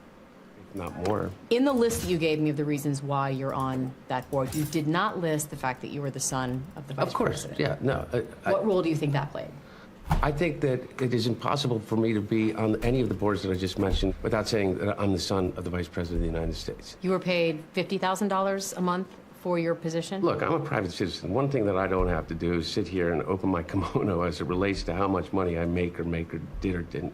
But it's all been reported. If your last name wasn't Biden, do you think you would have been asked to be on the board of Burisma? I don't know. Probably not. I don't think that there's a lot of things that would have happened in my life. At least he that is, if my last you name know, wasn't Biden. part of it where he's like, you know, It's like whatever, but he doesn't want to talk about it. you know, this is a very you seem very reasonable. You seem very resolved in the way you've made your decisions. You seem like you're at peace right now yourself, but you seem to have you seem to understand Hunter's pain. And if I was somebody that's watching this, I would say you're putting a little bit more of the responsibility on the father. I may be wrong, but that's the feeling I'm getting. Am I off? Putting more responsibility Of for. his pain on his father. No, I think it comes from everything. You know, that's not, like the tragedies and everything that he's gone through, losing Bo, and then you know the picture that I brought up. You know, you What asked do you about want, how Right. it felt about that, Who are you? not that situation, but how Joe handled or whatever, and I didn't understand. But I know that Hunter always, you know, he talked very highly of. There's a story in the book, and about I think the chapter is like he meant well, and even though he battled addiction, he went out of his way to try to do good things for people. And like one night we're on the train to New York City, and there's an elderly lady sitting in front of us. first I'm probably way too old to be traveling alone, especially at nighttime. It was like the one of the last trains out that night. And she sees us, and he's looking up like rental houses and stuff on his laptop, and we're looking at them. And he loved the colonial style houses, and so we were looking at them and sharing pictures and just talking and giving advice. And she turned around, asked what time it was, and kind of a couple times when we would go back and forth, she would turn around and laugh at us. And she asked what time it was, and so Hunter engages in conversation with her, and he's like, you know, what are you doing on a train this late? And you don't have a phone? You don't? She said, no. She said, my nephew, with whom I've raised, is dying of the same form of cancer that Bo had. And she said, she didn't say that. She called it by name, but it's a I don't know the exact name of it. And she said, and I'm going to see him. And the family, she said, I don't have a phone. The family, she had somebody that was going to pick her up at this train stop at the stoplight, outside the train stop stoplight in like Newark, New Jersey. And Hunter instantly, I knew as soon as she said that, he instantly gets up, he walks past me, he goes and he sits with this lady, he hugs her, he talks to her, he has that empathy for her. And he talks about, you know, the things that his brother struggled with during that, you going through, you know, that process. And he felt her pain. And he meant well. Because he says, you know what, I'm going to get your stuff, and I'll take you to that stop myself. I'll make sure you get to your family, and blah, blah, blah. And I just sit there, and he gets to the stop. Hunter gets her. He gathers her things. He says, I'll be right back. I said, okay. And he takes her to the stop. And then the train takes off. I'm thinking, oh, God, he didn't make it back. Well, he's running from, like, the front of the train. He makes it. He sits down. He's out of breath. And they come over the loudspeaker, and they say, next stop, Newark, New Jersey. And he's like... And he looks at me, and I lost it. I started laughing. I said, oh, you just put that old lady out on the wrong stoplight. So he's like, funny. oh my God, he up. freaks out. So messed up. Nobody's ever heard from her again. No, he freaks She's out. gone. He runs to the front. He's like, we've got to stop this train. We got to turn around. Like, I have put an old lady at a stoplight. I've got to go back and get her. And they're like, we can't stop the train. Like, we're sorry. He gets off on the next stop, goes back and gets this woman, and instead of us, like, we were gonna go out to have a late dinner, maybe go out and do some things, and come back, instead all of that is postponed, and I have to go to this loft that we're staying at by myself. He goes, takes care of this woman, puts her on the right stop, and mind, it's December. It was like snowing in New York, and then finally, at 1, 2 o'clock in the morning, there's a knock on the door, and it's Hunter, and he's in his t-shirt. He also had given his jacket on the way back. He had given his jacket to a homeless man because he was cold. His cell phone was in it, Bo's dog tags were in it, and his wallet was in it. And he's just like, can't get it together. Well, I'm laughing because I think it's funny. He's like, you need to call my phone. I said, well, honey, I've been trying to call your phone for the last 3 hours. And that homeless man hasn't answered me yet, so he's not going to answer. But he did answer, and eventually, like throughout the night, and then the next day, you know, we get Bo's dog tags back and the phone and whatnot. And Hunter even tells me, you bring it to me. You can keep the phone, you can keep the wallet. I want my brother's dog tags. And he does, he gets them back. That family forgets stuff all the time. Like, they forget stuff at the repair shops. Pat, if you don't mind, so you said earlier about reading a little bit of the journal. You kind of opened accidentally and you read it. And I don't know, I don't want to find out what you wrote in it. That's all on you. But it seems to me from a father's point of view, we're talking about the father, and I get the trauma that Hunter went through. I can only imagine. You know, I lost my dad when I was 18, 19 years old. But losing a parent that young, losing a sister, going through all that, and obviously something with the father. He's getting sworn in at the thing. Ashley Biden, who was born obviously later on, I don't know if you paid attention, her diary was recently come out to be factual. She left. I was trying to be funny, but it's true. They forget stuff everywhere. She left a diary at a friend's house, kind of like a renting out Airbnb, whatever. It was found, and it's been public now, and Ashley writes in there a bunch of crazy stuff from her childhood, over-sexualized, having this, having that. And she wrote this is in her diary, her words, that she showered with her father probably at inappropriate ages. So I kind of I see a trend that's happening, and it kind of is going back to the trauma. and also with the father. I don't know if you did you see any of that? Because it's a fact. I've heard some stuff about that, but no, I don't, because I don't ever know like what's factual, what isn't, what's just being thrown out there, what's being said. So, I've heard something about that, but no, not the details. So you reading his journal, what you were reading, was it current problems that he was going through, or was this like past history, old school? Like I don't know where you opened up. I'll tell you, it was 97. Oh wow! Oh crap! 1997. So this is old school. Yeah, he just wrote in there like some story, his thoughts on things, and you know, his at the time I can't remember exactly where it says that he was working at like as a lobbyist or something like that. And he wasn't happy in life, and so there was a lot of sad stories. He just wasn't happy with himself. Yeah. So I really enjoyed this. I had no idea. I mean, I thought this was going to be a 45-minute to an hour interview. How long have we been in here? This is just going to be an hour-and-a-half interview. But I've actually really enjoyed listening to your story, your experience, and to the average listener, would you say your family, you said earlier they're more conservative, right? Your family. Some I have both. Yeah, they Okay. go both. We don't discuss politics In at your family? Yeah, because it's just Yeah, we made it. can't. We made it at this company. If there's one thing we never discuss, it's politics. Ever. We don't like The it. fact that she said Trump, we all were like, We don't here like to go again. there because it makes all of us very uncomfortable. But we made an exception today just for you, so it's a very special moment. Rob, can we make sure to put this book all over the place? Thank you. And I'm going to make the intro, and I'm going to make sure we support the book as well to be read, because it's a direct experience from someone that is sharing with the world things that we haven't directly had. All we do is we read and we see stuff. And also at the same time, I'd love to. I would applaud the president for him to reach out to want to meet his beautiful. I mean, she is beautiful. Thank you. Granddaughter, which, by the way, looks like the best of you and him, but you see her eyes. father Yeah. in her. If you're the grandfather and that's what your granddaughter looks like, all you have to do is, we're sending a plane, come to the White House. We'd love to spend a couple hours with them, or Delaware, and then boom, send you back home.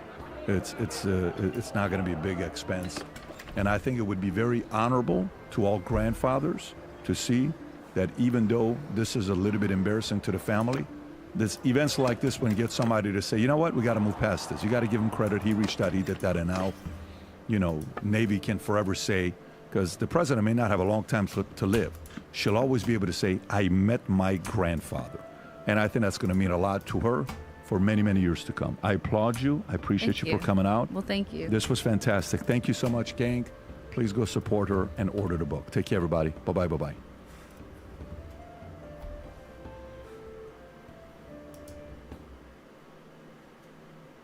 Sweethearts. One of you is 18 and one of you is 17. Then one of you turns 19 and the other turns 18. I don't think you're a pedophile. Yeah. Right? Like, this is, you know what I mean? Like, so that's, we're talking about a guy who's in their 30s dating a fucking 14-year-old. Oh, come on. But come on. Yes. Okay. You're going to fucking jail. Okay. But that's what he's talking about in this scenario. Yes, exactly. So this is what I'm trying to say. Drake, first of all, there's no evidence of this at all. None. And then people are trying to like string together narratives, and it's fucked up because like you don't really care about the kids. Because if you really cared about the kids, you wouldn't have waited for you guys to have a diss battle in order to bring this up. But that's what I feel about both of them. Oh, no. Like, and Drake doesn't really care That's about right. the abuse because you would have said That's this right. before. So again, That's right. you guys are both using like a really awful thing. Me tooing each other for a rap feud is corny as fuck. It is whack because if you really cared about the kids, you would have brought this up early. Or if you right? cared about the woman being And if abused. you care about women, exactly. So you're bringing up these horrible things for self-interest. Now again, it's a rap beef, so everybody says the wild shit. Oh, whatever. But y'all don't really believe this. And if everybody else who's quiet all of a sudden starts believing it, you ain't believe it when he gave you your #1 single. That's what I'm or saying. did you believe it and you looked the other way? That's now what I'm you saying. even more corny. That's what I'm saying. The me tooing each other in a rap feud just because y'all mad at each other as rappers, that's corny as fuck. Yes, 100%. By the way, that's the most corny thing that came out of this whole situation. So I'm gonna choose to not believe. I'm gonna choose to not believe both of those scenarios. I agree.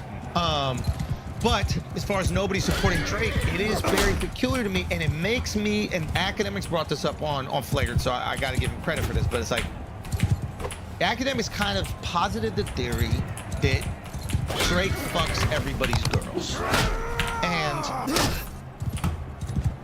I don't know if he's doing that. I don't know Drake, but I can't fathom another situation where the entire music industry has basically come together to be like, fuck this guy. By the way, also too, I'll give you another scenario. It's not like Drake is out here looking like he getting beat up. Drake is out here handling his handle. Drake is literally over here with his hand on 5 people while he's swinging at Kendrick. It's not like he's out here getting his ass kicked. That's the other beautiful thing about Family Matters. The same reason I like push-ups. He went at about 5 different people on Family Matters. He gave A$AP Rocky some bars. He gave The Weeknd some bars. He gave Ross some bars. Like if anybody he waved the white flag for in this whole shit is Future.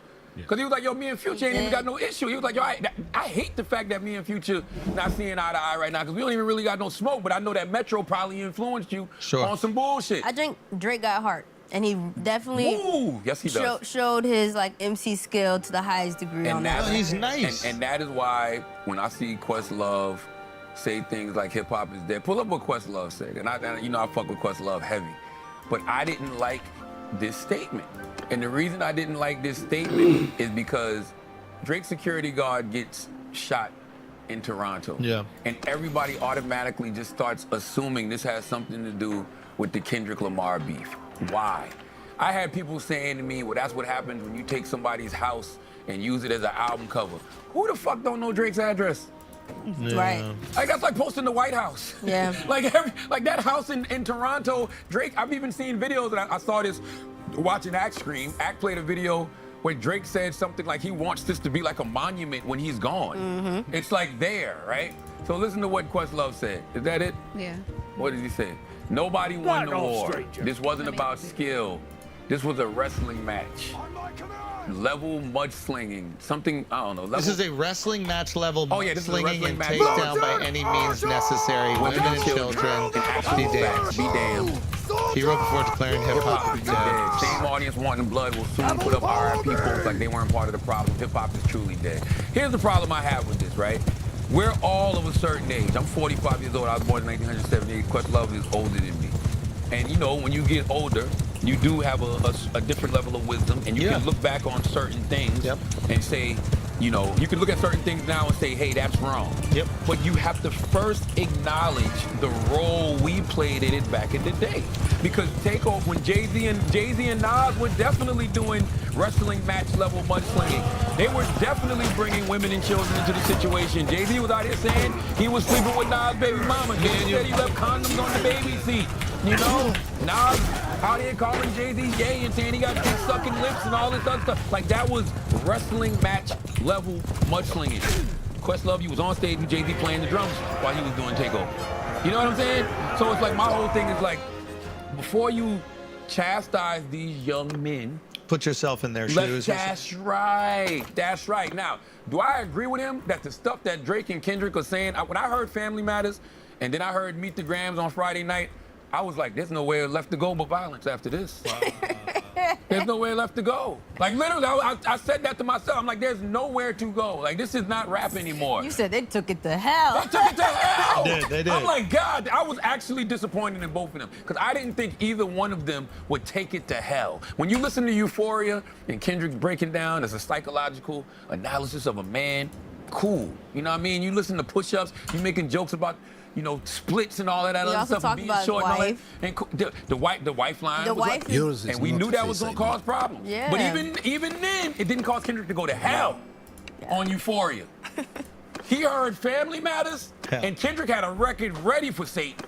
He was like, as soon as you hit the elevator button down to H, I'm coming right behind you, motherfucker. And guess what? Satan was down there like, love it.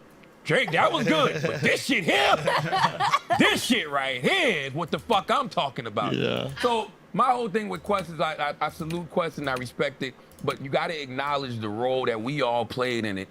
And I don't like people trying to make it seem like the dude getting shot in Canada had anything to do with Kendrick and Drake. That's a whole nother country. Yeah. How do we know that's not an isolated incident? We also don't know that it doesn't. We don't know that it doesn't. But why just jump out and say it Because does? of the timing, just optics. But I definitely agree with you on what you said on the Questlove note. Sorry, can I just say one thing before I forget? Mhm. The reason why, Charlemagne, we think that it had something to do with it, and this is what nobody wants to say out loud, but it is the truth, is because we want it to have something to do. No. No. No. That's not true. Hear what I'm saying. I don't. Hear what I'm saying. Hear what I'm saying. People are looking at this like wrestling. They're looking at this like a soap opera. They're looking at this like some TV show, right? And there's a romanticism is the wrong word. I don't mean like romantic as in like sexual. I mean there is something naughty and romantic about the idea that now this beef that we saw taking place in music, now it's actually hit the streets. And what the reason people are connecting those dots is because on some fucked up primal level, they want this to happen. Or they want to be right. Like if you're a person that's sitting around saying, Yeah, they want their feelings This could turn to violence as soon as something like this happens. But nobody's looking at this. Los Angeles Times, security guard shot near Encino home of The Weeknd's co-manager in possible attempted home invasion. This was April 29th. How do we know this wasn't retaliation? In regards to what you said, I feel like the primal instinct isn't necessarily human nature. I think it's more so because the last massive rap beef that we watched ended with 2 people dying. It's it didn't. horrible. Nobody died in Drake Meek Mill. The last massive? I feel like this is The big last now. massive was probably This is Jay-Z. Tupac and Nobody Biggie. died in Jay-Z Nas. All right. Tupac and Biggie. Like, this is huge. You're This right. is their biggest records. They were hitting to under the date. belt too, though. Like, You're right. this is crazy. The sad damn, part I had about the Biggie Pac shit is that Biggie never said anything. Like Biggie never said nothing. Like it was all one-sided. But First off, fuck your. That was Pac. so No, what was Biggie's shit? Shot It was who shot Who you? shot you? But they said that was just a opposite. coincidence. And I believe that. allegedly, I don't know, timing, optics, it's the same thing. Yeah, back then, these But guys recorded optics. music so months in advance. Like, It's the same reason why But the you're right, shooting though. looks Going back crazy. with Cali? Optics. but Nala's right. Optics. And when it comes to the Questlove thing, something that I realized also, because I feel how I feel about like men and music, misogyny, etc. But I think like the Deepak Chopra quote that's like everybody's operating at their own level of consciousness. That's right. Like it's like, all right, some of Kendrick's bars ain't gonna penetrate to some people just because they're not on that level of consciousness. And I think that translates in his albums, like To Pimp a Butterfly. People be like, oh, I don't feel like reading a book.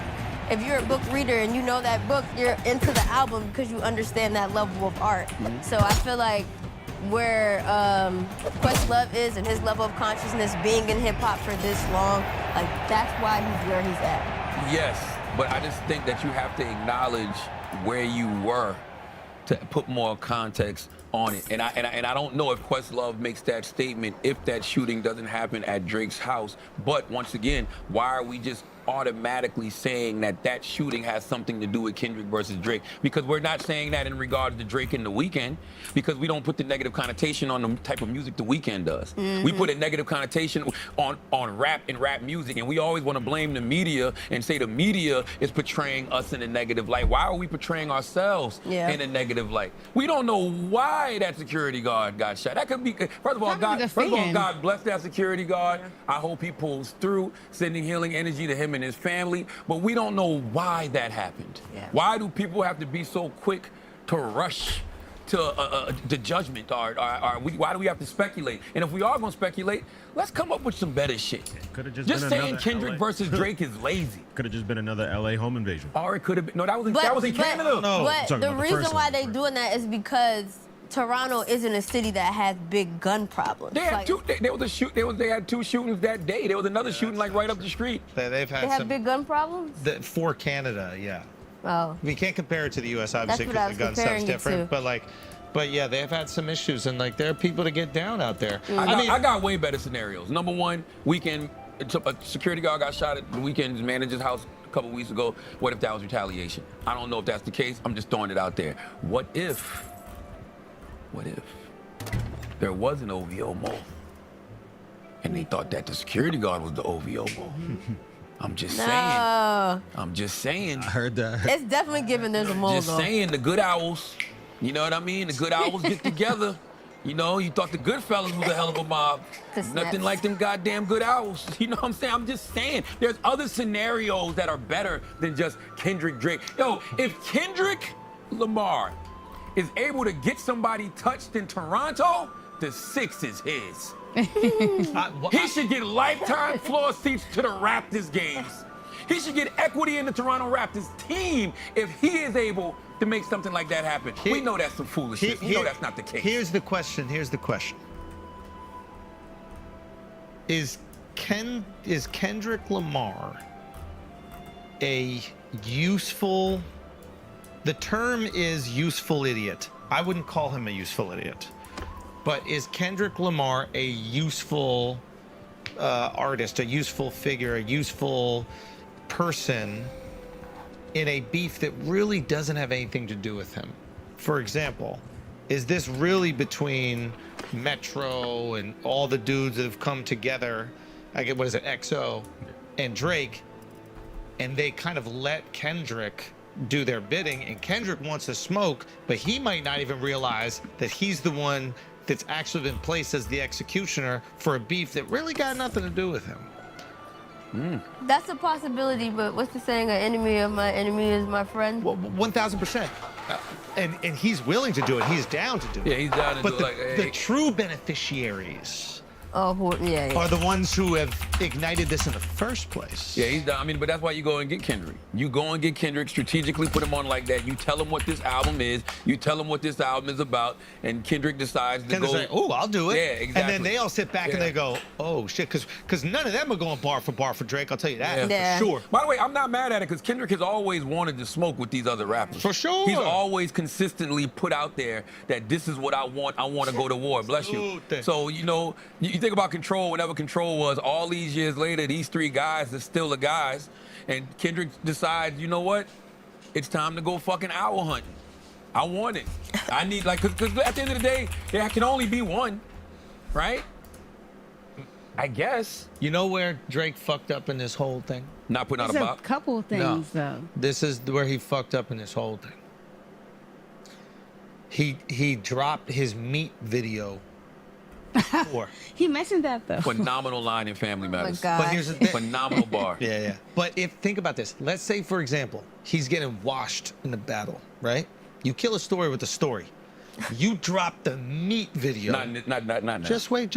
If it never went out, you drop the meat video. The internet stops listening to this song, talk about the whole internet is just gonna talk about the meat video, and then you tell Kendrick, yo, let's go meat for meat. Listen, and You sound stupid. No, Kendrick is not going meat for Why meat. not? You can't drop. Why you not? can't drop a meat video after getting called a pedophile, bro. That is the Exactly. last thing you want to do, bro. Exactly. You got called a pedophile, and your answer is to put your dick Exactly. on mine. Nah, you don't drop it yourself. Someone else drops it. I forgot to mention, too, he completely got Mr. Morale wrong, too, though. In the I Heart 6 or whatever. Because he was saying that Kendrick got molested and everything. Like, he did it all wrong. Like, he clearly didn't listen to the song. I think he misinterpreted the record. Yes, he completely misinterpreted it. He misinterpreted But the that's record. why those who aren't vibing on the correct frequency won't understand his whole point. I don't even know what that What do means. you mean? What you trying to say? What you said before, right? Yeah, about Deepak Chakra. Everybody's operating at their own level of consciousness. So, like, what Drake is saying, and I mean, what Kendrick is saying is euphoria. It's like you make hits that put people to sleep, and I'm, giving people. You pacify people, I electrify people. Yeah, so he said those who will be able to understand and decipher the Easter eggs and what Kendrick is really saying will understand. Drake is not one of those because even when he listens to a record, he ends up thinking Kendrick was molested. Was Kendrick not molested? I got to listen to the record again. When I heard it, I felt like he misinterpreted what he was saying. But he wasn't. What is he saying? To me, we don't want to know what to you. We want to know what it is. Yeah. Okay. Pull it up. Pull it up. We don't want to know to you, Taylor. Now I know. Now I do. Now I do want to know. Just for content purposes. Yeah. Oh my Taylor, God. tell us. Before we find out what really, before we find out what really The happened, tailor-made It's versions fine. do be good. That is Those so tailor-made versions of fine. shit do be good. Taylor, tell us. Okay? No, it's when fine. Taylor, when It's Taylor gets fine. to designing her own shit, it is pretty good. Taylor, come on, break it down. Tell us what happened in the song. It's all good now. But That yeah. was so petty. I mean, listen. Tell me what happened in the song. I don't remember. I'm about to bring She it gonna up. pull it up. I do don't- love the fact that everybody's going back to listen to Mr. I know, Morale me and the Big too. Steppers, because I told people Mr. Morale and the Big Steppers is going to go down in the future as the most important hip hop album of all time. That and Jay-Z's 444. So it really is good that people are going back listening to that project. What's the line, Alex? I'm trying to find the song. Yeah, I don't. The song is Mother. Yeah, that's what it is. Yeah, I don't remember him. Who molested? Saying he got molested. He in that didn't song. get think it was an molested. They were, observation. I felt like he was saying that they thought that he was getting molested. They were asking him And because he- it was really his cousin or something like that. I don't remember. Thought he was getting molested. I don't No, know. now we gotta pull That's one of this those up. things where it's like. No, but because he says in the song, he's like, they asked if I got molested, and I said no, but they didn't believe me. I mean, I really don't. I can't believe how bad strategically What's going on Drake in fucked this hip-hop? up. Yeah. That's a little crazy. What's going But on? yo? it's the morale of the people. Like, you guys are annoying. Huh? What did that mean? Come on, Taylor. Just explain I'm yourself. saying Use what your the- words. Use your words. Taylor, use your words. Go. You guys won't let me, so it doesn't matter. won't We let was you. listening. We're asking you to do it. Look, here's the lyrics. Start off with A, Here's the lyrics. then it's B, then it's C. What? Pretty sure. Lyric. Oh yeah. Yeah. What? I don't care. Listen, here's the thing. Did he touch you, Kendrick? Never lied, but no one believed me when I said he didn't. That's what I said. Yeah. Frozen moment, still holding So on. they thought that he was Trust touched, myself. I but started he's saying rhyming. he wasn't Trust touched. myself. So they didn't Talk to believe my him lawyer. when he said he wasn't. So his family was like, "Yeah, you did get molested," Find some help and he was with like, that. "Nah." I don't remember. I got to go back and listen. I really have I'm to listen to saying. it because knowing Kendrick might have a flip at the end. I don't remember. Yeah, I'm not listening to that shit. No, I love Mr. Morale. Everybody should I listen don't want to to Mr. listen Morale. to Everyone should no listen fucking to Mr. Morale, molestation the Big music. Steppers. I'm not listening. Molestation music is crazy. I'm not listening to none of that Somebody shit. broke it down Isn't it- on first of all, Reddit. Why wouldn't you want to hear molestation music? You don't want to hear music that touches you. Yo, this- Oh my Touches your god. fucking soul. This guy's good. Why don't you want music that touches your soul, that touches your fucking heart? That's a bomb. Show, This guy's good. show. Damn. What are you I don't talking even want about? to look at you. The like dark jokes are Show. crazy today. What are you talking about? On Reddit, it says he's talking about slavery. The slave master rapes the slaves. They Oh, make God. other Shut the slaves fuck watch up, out. man. Shut the fuck up. That song is not about Mad slavery. about it. This song is not about slavery. There's nothing about this song that's about slavery. Yo, Yo. Charlie, you're not on the right wavelength right Man, now. get the fuck out of here, man. There's nothing about this song that's about That's slavery. what it says on Reddit. Did he touch you? Somebody's talking to him. I'm putting my sunglasses back on Hold so on, y'all look, stop see? talking about diddling. What? Not diddling. That's all y'all talk about is diddling. Let me read the verse 3. Can we make gay jokes again? We'll get back to the gay joke. Make it, Y'all, make it bigger. y'all owe me an apology. For 'Cause I what? said that. I said What'd you it's say? about his cousin or something like that. This is what geniuses say. We never said you was wrong. Yeah, but you never said I was fucking right either. So leave me the You fuck didn't alone. say that. You didn't say You that. did not say All that. right, all right. Credit me like, no, we don't want to hear what you got Guys, to say it or says- blah, blah, blah. Taylor. Like, what the Blah, fuck you blah, blah. talking about? That, all right, it says sexual abuse, the toxicity of some families. Oh, blah, blah, blah. It says That shit is sexual fire. abuse, the toxicity of That some shit is- families, yeah. the stigma in our community that comes with needing help and asking for it. Once you get help, how hard it is for your family to face their trauma, breaking the cycle instead of letting your past control your Yeah, futures. that's about right. I'm with that. I'm with that. Listen, the moral of the story is Drake lost. He just did. And you know how you know he lost? Because the people said he lost. Like, and when we were sitting around saying, well, what's the ending going to be? The ending is always the people. And he didn't necessarily lose because he was whack. Drake music was fantastic. Yeah. Drake competed at a high level. Drake, actually, I always knew he could rap. Family Matters is different. Crazy. Bro. I don't give a fuck No, what he y'all- killed it. He He's just barring got- shit the fuck He up. got out strategy. He got out strategized. And he couldn't win man. over the public, and that's the thing. It's like you know going into it that the underdog has the public. The majority of people outside of your direct fan base are probably like, all right, it's time for that guy to get knocked off his pedestal. I feel like Drake had the public. It wasn't though. like that, Drake though. had the public We for a forget, long See, time. everybody has prisoner of the Second Kendrick everybody's a dropped, that shit flipped. Exactly. Everybody's a prisoner of the moment. But when Drake dropped push-ups, well, no, when Kendrick dropped like that, we was on Drake head. Yep. Like, motherfucker, Yep. you don't want it with Kendrick, where you at, blah, blah, blah, this and that. Then Drake drops push-ups, and we like, oh, God damn. shit, okay, God damn. all right, Drake. Then Drake comes back with Tailor Made, with the artificial intelligence of Tupac and Snoop. I'm gonna tell you something, Drake. That AI Tupac and Snoop gassed you up. Yeah. Because you was on there asking for it. And you got more than you motherfucking bargained for. Okay? When he You- said, I'm going to send it up to Pac, the way he brought back the I Pac know, moment like, towards the yeah. end, I was like, And damn. Pac sent it right back. And you know That what was starts great. with Pac? My You know how you boy. spell Pac? It starts with a P. You know what else starts with a P? Pyru? Pedophile. Right? Both answers were not. I'm just saying, like, that shit did not go the way Drake wanted it to go. Yeah. You hear me? Well, now, Street and yeah. Jack, peace Other to than you. them both taking it to hell and me tooing each other, I thought this was a fantastic battle, greatest hip hop battle I've ever witnessed, and in such a short time. So what does Drake do next? You keep asking that. He go on vacation. To go on vacation. He going to So he's Turks just and gonna Caicos. take some time He should go on off. vacation. Go on vacation. Maybe do some ayahuasca. Go on vacation. Like after Pusha, he just Go on vacation. Let Kendrick, like, this is Made a gonna hit. be a mighty, mighty victory lap for Kendrick Lamar. And the reason it's gonna be a mighty, mighty victory lap for Kendrick Lamar, because Kendrick Lamar is him. And Kendrick Lamar has always been him. Kendrick Lamar is a man who this generation does not even appreciate, and I'll keep saying that over and over, because he does not put out music the way everybody else puts out music. So he'll put out an album, wait 4 or 5 years, drop another album. He don't do a lot of features, and so being that he's out of sight, out of mind a lot, we don't appreciate him the way that we should. Yeah. The way motherfuckers talk about Kendrick Lamar is insane to me, as if he doesn't do this when he wants to. You know how good you gotta be to come back and change the temperature at your leisure? At your leisure? Whenever I come out, I'm what's moving. I'm what's happening. Yeah, I'm gonna win the Grammy for Best Rap Album. I'm gonna be the motherfucker that's getting all the critical acclaim. That is me. Kendrick is about to have a mighty victory lap, and I'm gonna tell you what I wanna see Kendrick Lamar do. Drop an album.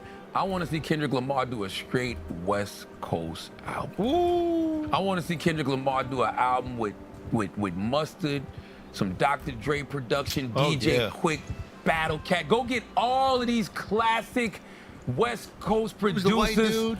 Scott Storch. Storch. If Storch is with Drake, cool.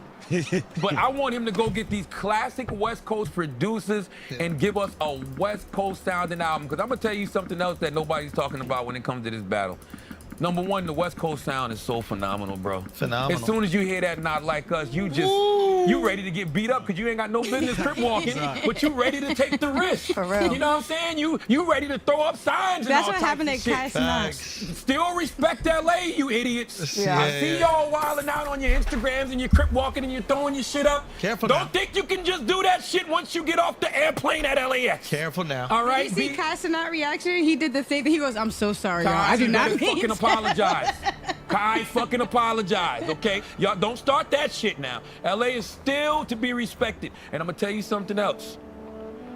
But Don't I'll show you. get into a diss record battle feud with anybody from LA. Nobody goes to hell like LA rappers. That's true. Tupac hit him up. Oh, yeah. Ice Cube, no Vaseline. Dr. Dre, fucking Dre Day. These motherfuckers go Savage. to hell. Savage. That's what Drake stands for now, though. What? Don't rap against Drake. Don't rap against Kendrick ever. I know. I just wanted to repeat it. She just wanted to share this. No. I just wanted to I repeat on it. Twitter a million times. I just wanted And to she repeat thought it. nobody in this room knew that. I just wanted to repeat it. Let me But get we're my talking about the point. West I Coast, didn't, I Taylor. didn't know it. I didn't know it. We're I talking didn't about the know whole West Coast, not just Kendrick. Okay, what? These people go to hell. Tupac said, that's why I fucked your bitch. You Fat motherfucker. Dr. Dre said, gap teeth in your mouth so my dick gotta fit. Ice Cube has a record full of anti-Semitism and homophobia. God damn. And it slaps. God damn. So not only will they shit on you and go to hell, And it they'll have slaps. the whole world dancing.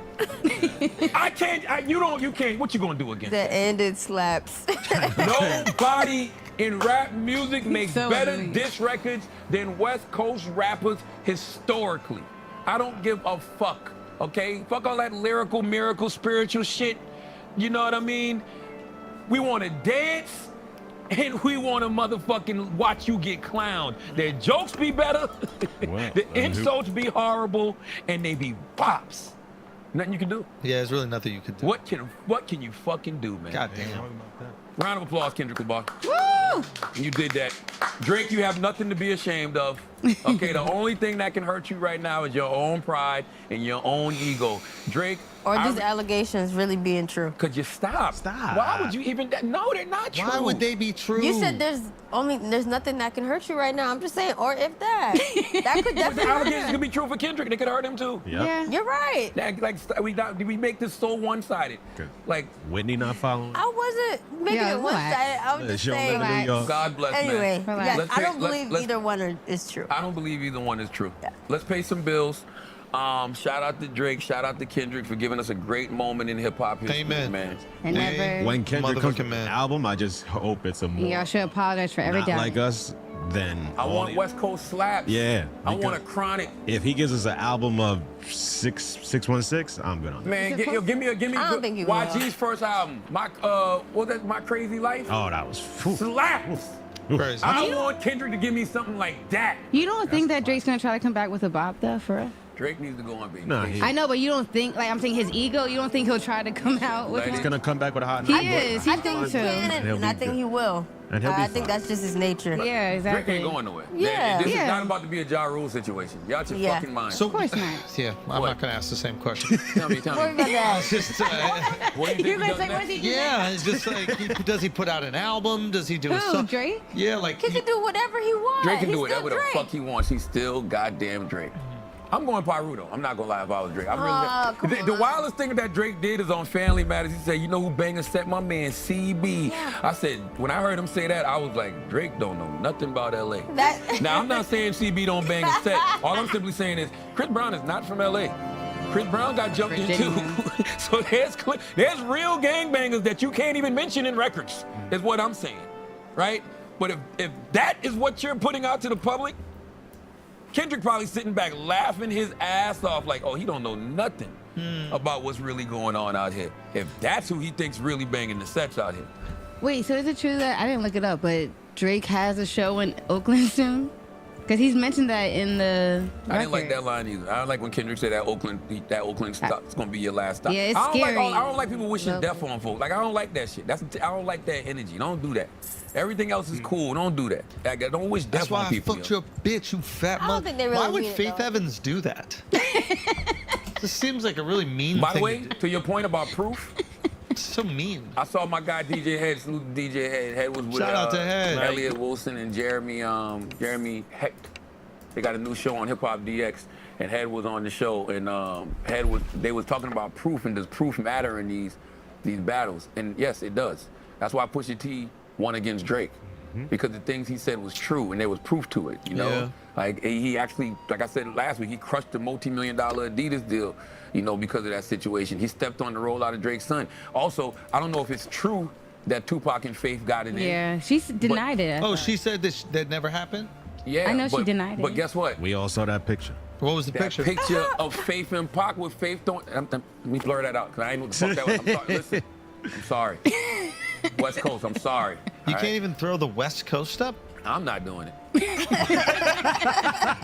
Y'all gonna learn to respect LA. I've always respected LA. I mind my business. Who doesn't respect LA? I don't play with that shit. I'm telling you, you see, don't let this be a repeat and make Fat Joe do another song where he tell y'all B2K crip walking like that's what's up. Leave that shit alone. This picture right here. Now, you drop something like this in the height of the East Coast, West Coast beef where you got a bad boy artist, my man's wife, No, that's crazy. throwing up the West Side. That's crazy. God damn. But why would she even do that? I don't know, but whether it was This is true or probably not. before, Look though, at right? her. Look at the state that she looks in. Oh, she's fucked up. You do look lit. Possibly. No, she Oh. looks lit. Okay. But wasn't that a before picture though? Hold on, Axe said Drake won the battle? No.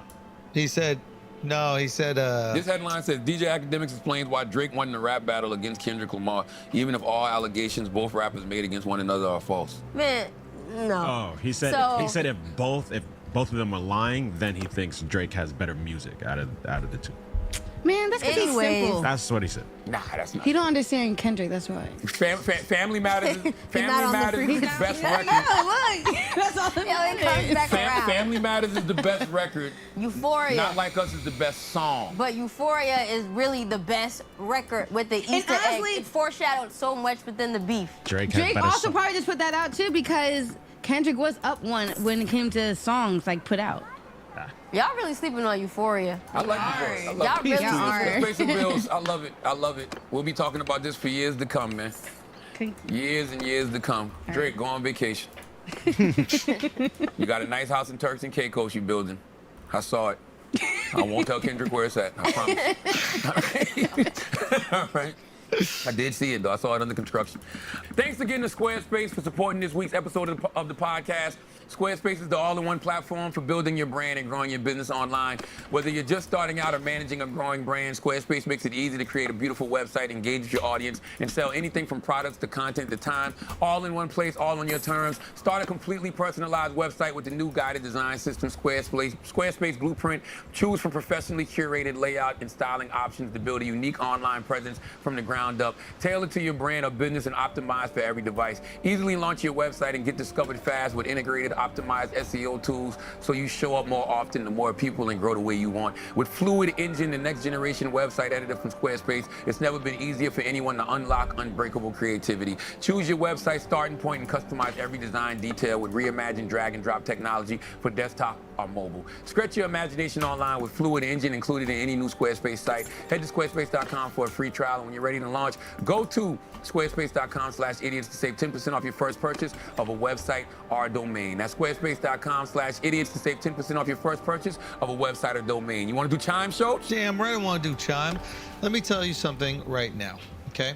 When you find new ways to save, you can reach your financial goals easier and still have the occasional treat, okay? With a Chime checking account, you get features like fee-free overdraft up to $200 with SpotMe, or getting paid up to 2 days early with direct deposit. You can learn more about all this at chime.com/idiots. I am telling you right now, Chime is going to put you in a situation where you are saving money, you have access to money, and with that, you're going to create a little bit more ease in your life. You can join millions of members who are working on financial progress. Chime has no monthly fees or maintenance fees. And with Chime, you can get access to over 60,000 fee-free ATMs. Get spotted on debit card purchases and cash withdrawals. And remember, Chime helps you make progress with fee-free overdraft up to $200. So set up direct deposit into your Chime account, and qualifying direct deposit of a $200+, Chime will notify you to enroll in SpotMe. With an activated debit card, Chime will spot you up to your limit when you exceed your balance. Your next direct deposit is applied to your negative balance. Chime never charges fees or interest for using SpotMe. I'm telling you, you can take control of your finances and say goodbye to monthly fees. Open your account in minutes at chime.com/idiots. That's chime.com/idiots. Chime feels like progress. Now, some mandatory disclosures here. Banking services and debit card provided by the Bancorp Bank, NA, or Stride Bank, NA. Members FDIC. SpotMe eligibility requirements and overdraft limits apply. Boosts are available to eligible Chime members enrolled in SpotMe and are subject to monthly limits. Terms and conditions apply. Go to chime.com/disclosures for details. Now let's get back to the show. Let's do some church announcements. Schultz, what you got, man? This Thursday, Staples Center, or crypto.com arena.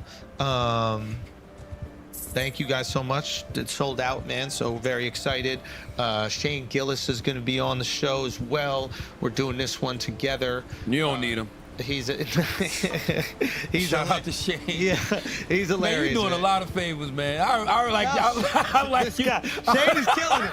Shane is out there I fuck killing with it. Shane. But let's not act like my Hezzy ain't out here holding the comedy world up on his goddamn shoulders. I like the fact you still out here keeping it real, man. Nah, Shane is killing it. Shane is absolutely killing it right now. Fuck all that. Yes. You don't got to say it. I will. Fuck all that. Fuck your bitch. And I just finished watching. Listen, and I just finished watching this video. Can we be friends? Can I have no friends, Charlamagne? I'm with you. You might not need them. Is Drake out here worried about his fucking friends right now? He need me.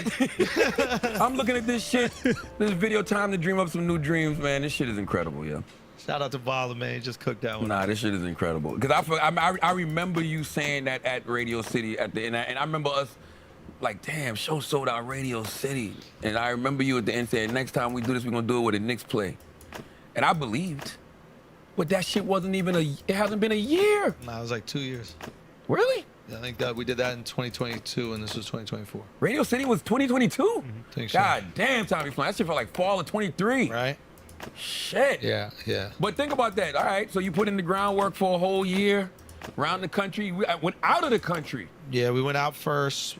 The first like major tour stop was in Toronto when we did the Raptors arena out there. And that was like, oh shit, I think we got a little something. But I was working on the set without even going anywhere for a while, just piecing it together in the city.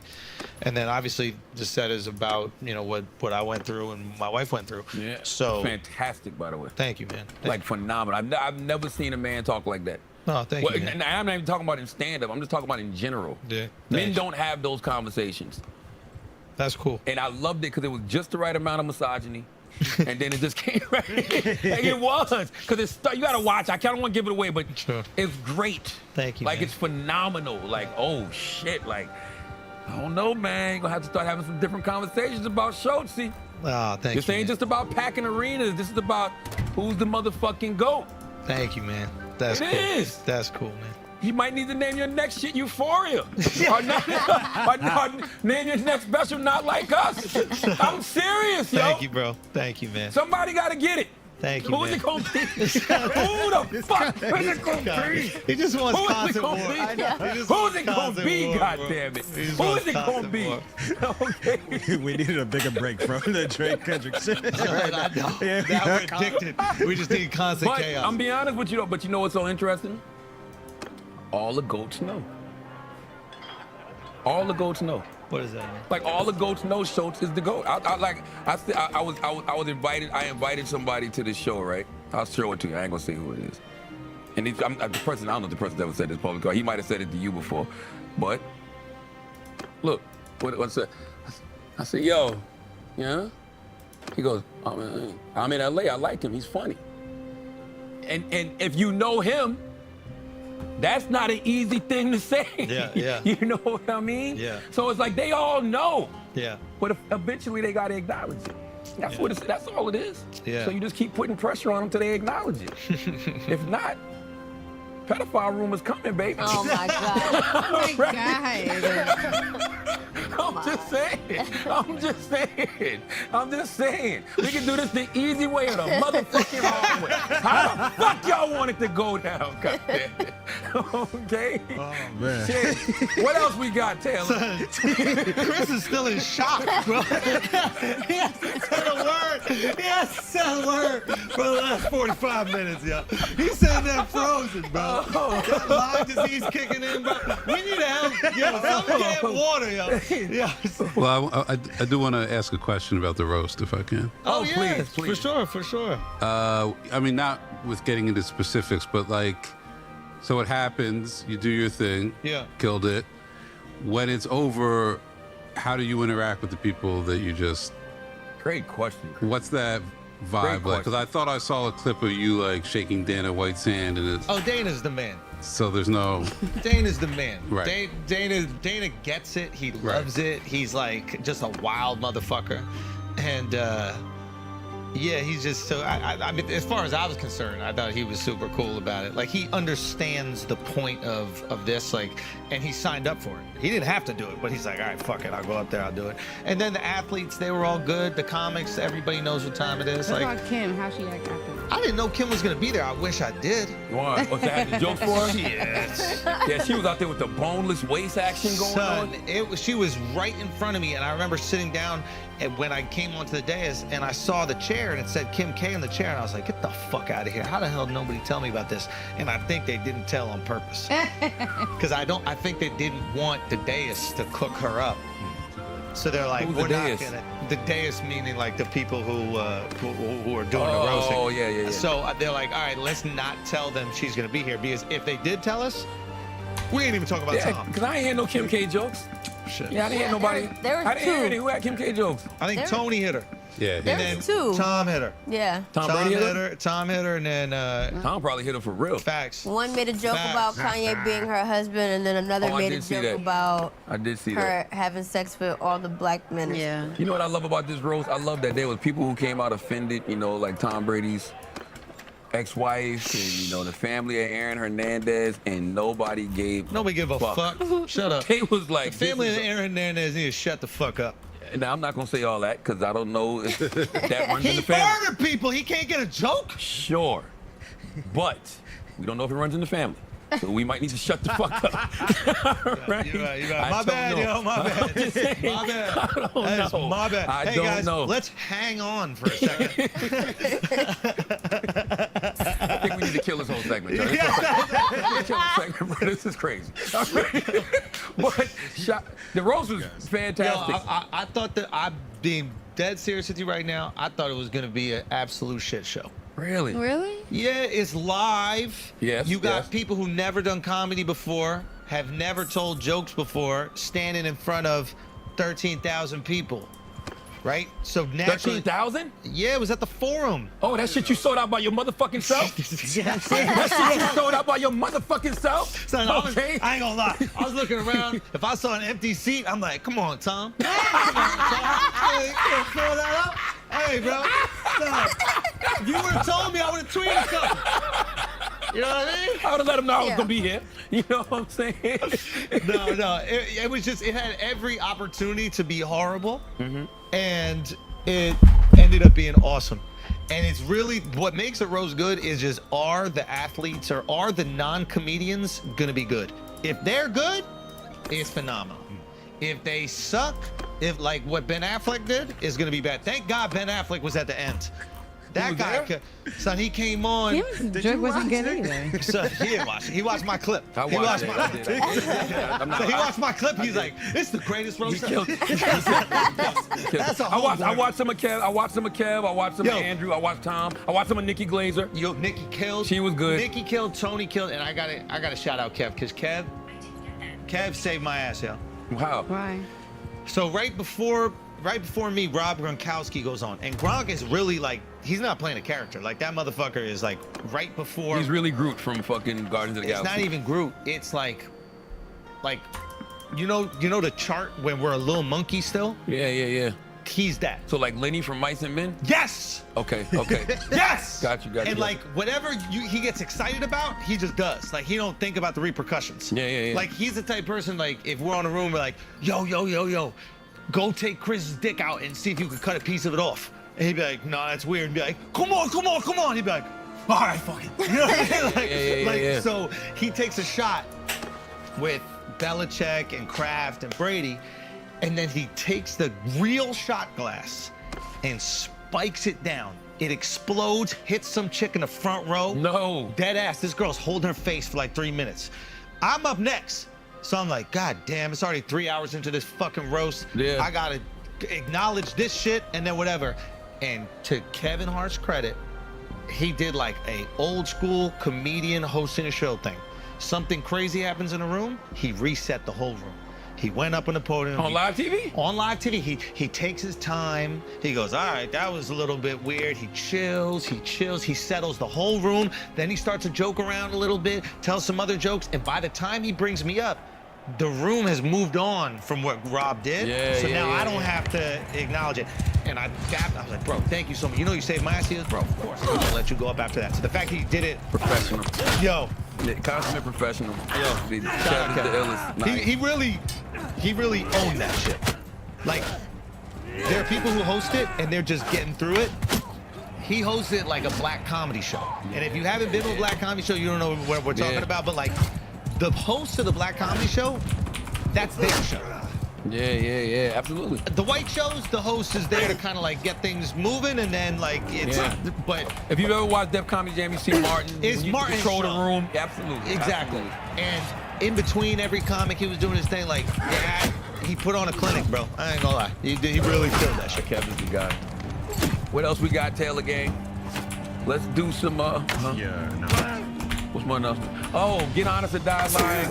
Why Small Talk Sucks. It'll be out May 21st. Bookstores everywhere. Everywhere you buy books. This is my 3rd book. You can go to whysmalltalksucks.com to see which cities I'm coming to. I'm actually starting off with 12 dates, I believe. So I will be in, on May 22nd, I'll be in New York at the Barnes & Noble on 5th Avenue at 1 p.m. Then at 5 p.m. I'll be at the Barnes & Noble, Paramus, New Jersey. May 23rd, I'll be at Green Street French School with Uncle Bobby's Coffee and Books in Philadelphia. May 25th, I'll be in Coral Gables, Florida at Bookston Books at 2 p.m. May 29th, I'll be at Charleston Music Hall with Blue Bicycle Books at 7 p.m. May 30th, I'll be at First Baptist Church of Decatur with Eagle Eye Bookshop at 7 p.m. June 4th, I'll be at the Ark with Books for Sale by Mahogany Books in Washington, D.C. June 6th, I'll be at the Strand Bookstore in New York City at 7 p.m. June 8th, I'll be at Books A Million, Arundel Mills, Hanover, Maryland. June 13th, I'll be at the Barnes & Noble in Las Vegas, Nevada at 7 p.m. And June 14th, I'll be at the Barnes & Noble at the Grove in LA, baby. So whysmalltalksucks.com for more details and to get your tickets. And the new book, Get Honest or Die Lying, Why Small Talk Sucks, will be out May 21st. You got any church announcements, Nyla? Yeah, next Certified Vibe is happening in DC May 18th. We got 2 headliners, Nucci, who runs the Front Porch blog, if you guys are familiar, and then we got They. So it's gonna be a super dope performance, but they're so good. And they've been really idle this year, so this will be their first time back outside. But I used to work at that Foot Locker at the mall you go into in Maryland. Really? Yes. Well, that's in the mall? Mm-hmm.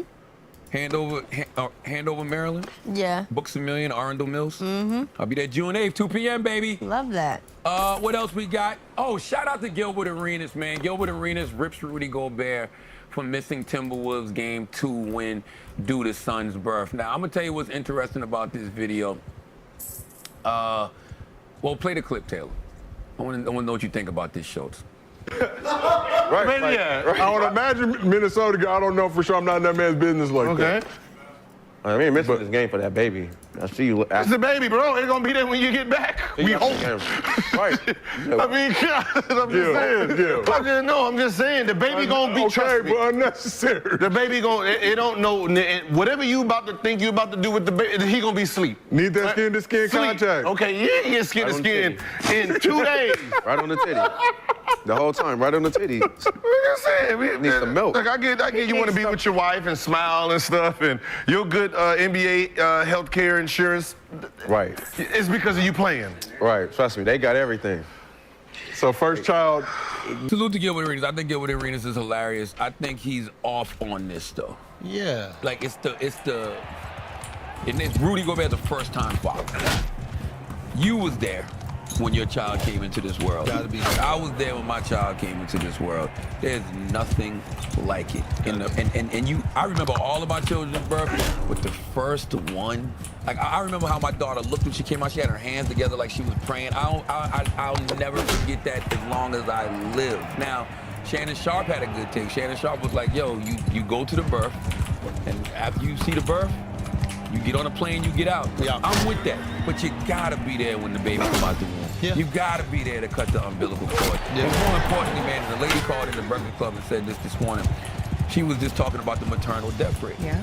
With how hard it is for women to, get pregnant a lot of times, but then also how many women die during childbirth. Can you imagine if you decided to not be there for a basketball not be there for a basketball game, and God forbid something happened to the mother of your child, and they won any goddamn. So like, what are we even talking about? Yeah, I just thought that was I'm not even gonna say it's a weird take, and I'm gonna tell you why I don't think it's a weird take. It's the funny take. It's a funny take, but also it's a basketball take, and I'll tell you why. Guys like Gilbert Arenas, Draymond Green, he had the same opinion as well. I think even I saw Ocho Cinco and Shannon Sharp talking about it. They're not basketball players, but to get to that level, especially in basketball, and I think to have that type of. Yes, we heard LeBron say this recently on JJ Redick's show, how you got to sacrifice everything and everybody in order to be great. They have a mentality to get to where they are where it's basketball or nothing. That's the priority. That's how you get to that level. Yep. That's how you get to be $100 million NBA player. You're right. $200-300 million NBA player. You're right. You get to that level by making those kind of sacrifices. 1,000%. I don't have that mindset. I'm a civilian when it comes to that. You don't have that kind of mindset. We're just looking at this as regular old men. You know? Would you be upset, Nyla, Yeah, if your guy wasn't there? 1,000%. Yeah. I think this is a bad take, but I like what you said. They're athletes. They're just dedicated to. You're job, straight? but- Shut the No, fuck up. I'm just joking. No, Nyla. Nyla. I asked you the same thing back in the day. Come on, I'm just son. saying. Come Listen, on, son. Schultz, I know she's when I first met Nyla, She'd be I up at thought, Columbia University I if she thought- wasn't, bro. I thought the same thing. I didn't know. What? Why? We've talked about Nyla's boyfriends, yo. I know Nyla for years now. But even back then, I don't know. I just thought the whole pretty tomboy thing, I'm like, that's like the old school way to say lesbian. Tomboy? Not the old school, first of all. It was. Really? Tomboy, yeah. Old school way to say lesbian, old school way to say trans. Well, the only reason why I started branding myself as a pretty tomboy is because I didn't want to be sexualized or not taken seriously Yeah. Right, like right. I was. I am taking you seriously as a lesbian. lesbian. That's what Nyla stands for, not your lesbian amiga.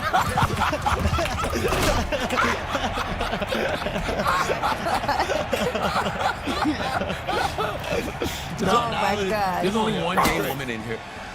What else we got, Taylor? You talk about yourself then. Shut the fuck up. Whoa! Bam, bam, bam. I was talking about Alex. Yeah. And you got what? You always tell Cause y'all, yourself. don't do that. Don't always- fucking do that. always Don't tell do on that. yourself. Don't do that. Always Don't do tell that. on Cause y'all said that I was lesbian before. So stop. Never said you're a lesbian. Nobody's ever Are said you guys that. serious right We now? never Never said you're a said that. lesbian. We would never. That's crazy, yo. I want to slap the shit out of all y'all. Why? I'll be honest, a lesbian would do that. Yeah, I know. Yeah. They are quite That violent. stud aggression is crazy. They do have a lot of Like, violence. why? They have a lot of violence. We got listeners listening right now, like they can't believe you would even accuse us of such. We've never said you're a lesbian. We said that people try to make you a lesbian, but you can't right, be look, made one. next That's one. right. That's right. You're Next right. one, That's 'cause right. y'all- You go to That's right. Aruba. Lord have Y'all are mercy. full of Just shit. because a girl gives somebody head, Y'all are another full girl of head, don't mean shit. you're a lesbian. I'm You got your puss in a that? girl's mouth. Huh? Who said that? Who said what? I am. You didn't know that? Who said I that a girl? am a pillow princess. I let a girl eat me out. It is what it is. I mean, that's She not had her- something a lesbian. She would had say. her whole vajayjay in a girl's mouth. Isn't Why that you say crazy? it like that? No. You want Kendrick to write a diss record to her, don't you? Nah, I don't want her to write this record, but that's That's pretty lesbianic. That's lesbian for sure. Why? If I let Just the way she's flicking her pen. So judgmental. She's trying to put this shit No, together. no. But Yo, that's lesbian for sure. It's to each his hilarious. own. I've heard a man say that as well, though. I had What a man say? I heard a New York City man, by the way, who said that it's not gay if the man sucks your dick. what? That's gay for sure. That is. Hello. That's kind of gay, I would say. I think we need an ice cream place called That's Lesbian for sure. It can compete with TCBY. This can't be yogurt. That's Lesbian for sure. TLFS Hold would on. be fantastic. If a man gets head, is that gay? Yes. Yeah. But what if a From girl? a guy? What if a girl gets head from a girl? It's not gay. Yo, Because I don't find, because this is how I look at it. The I way didn't you find, move the bedpost is crazy. Not the bedpost. It is what it is. It is a double standard out here. It is what it is. you believe in double standards? not a double That's not the standard. double It is a double standard, though. standard. No, it's not. That's not the double standard. That's great. That is. It's that's really not a lesbian. double standard. It's a gay act, but I'm not gay. Listen, men took that So you're power. bisexual. So you're bisexual. Just like how what he does is a gay act, but he's not gay. I just tried to call him a little lady boy 2 minutes ago, and you jumped in. You intercepted that. Hello, pass. lady boy. You was just defending. Little nigga lady, you just intercepted the goddamn pass. I'm trying to throw something at a little lady boy, A lady and then boy nigga is lady jumped in crazy. and intercepted. Because no, but I had the right How to, am I because y'all said it all these before. strings? Nigga lady is funny. That shit is funny. That is crazy, though, Taylor. Anyways, That is crazy. DJ Vlad actually apologized to the girl after Good what for happened. Vlad. If Yo, Vlad- thank you. If 'cause Vlad felt like he wanted to apologize, good for him. I'm not mad at it. I think he should have. I'm not mad at anybody What did he who do? apologized. Do y'all see? He said that he was gonna report her to her university for being racist, essentially, because she said that he needs to stay out of this affair. I thought this whole exchange was foolish. Corny on both. Yeah, I thought it was. I mean, because here's the thing. Go back to the beginning. You know, Vlad tweets out, Kendrick's Not Like Us needed a better mix. It takes away from the song. Now, let me just give y'all a little context, and I know people don't know this. Before DJ Vlad was the DJ Vlad y'all know now, DJ Vlad was a producer. DJ Vlad is known on the West Coast. He's from the Bay, if I'm not mistaken. So that type of music, that West Coast slaps like that, that's totally his shit. So him saying it needs a better mix, it's like saying like the song needs a better mix. That's like technical engineer production stuff. Salute to the sister, what's her name, Morgan Jenkins. I guess she used to be a professor at Columbia University. She's clearly some type of professor, well-educated woman. Princeton. She said, "You are white. This is a black folk affair." This is what No, it's not. It's not, because number one, Drake is half white. Drake is definitely half white and Jewish, just like Vlad is white and Jewish. So it's not just a black folk affair. But he's talking about music, man. Like, he's talking about a record. He's talking about the sound quality and production of a record. Can we look at this lady for a second? I don't even think this lady's black. I don't believe she's black. I don't believe her, yo. She's a real person. I don't believe this. She's a real person. Jerkins? It just seems Jerkins is pretty... Oh, it's Jerkins. I'm sorry. She's dark. Allegedly, she's Dark Child's niece.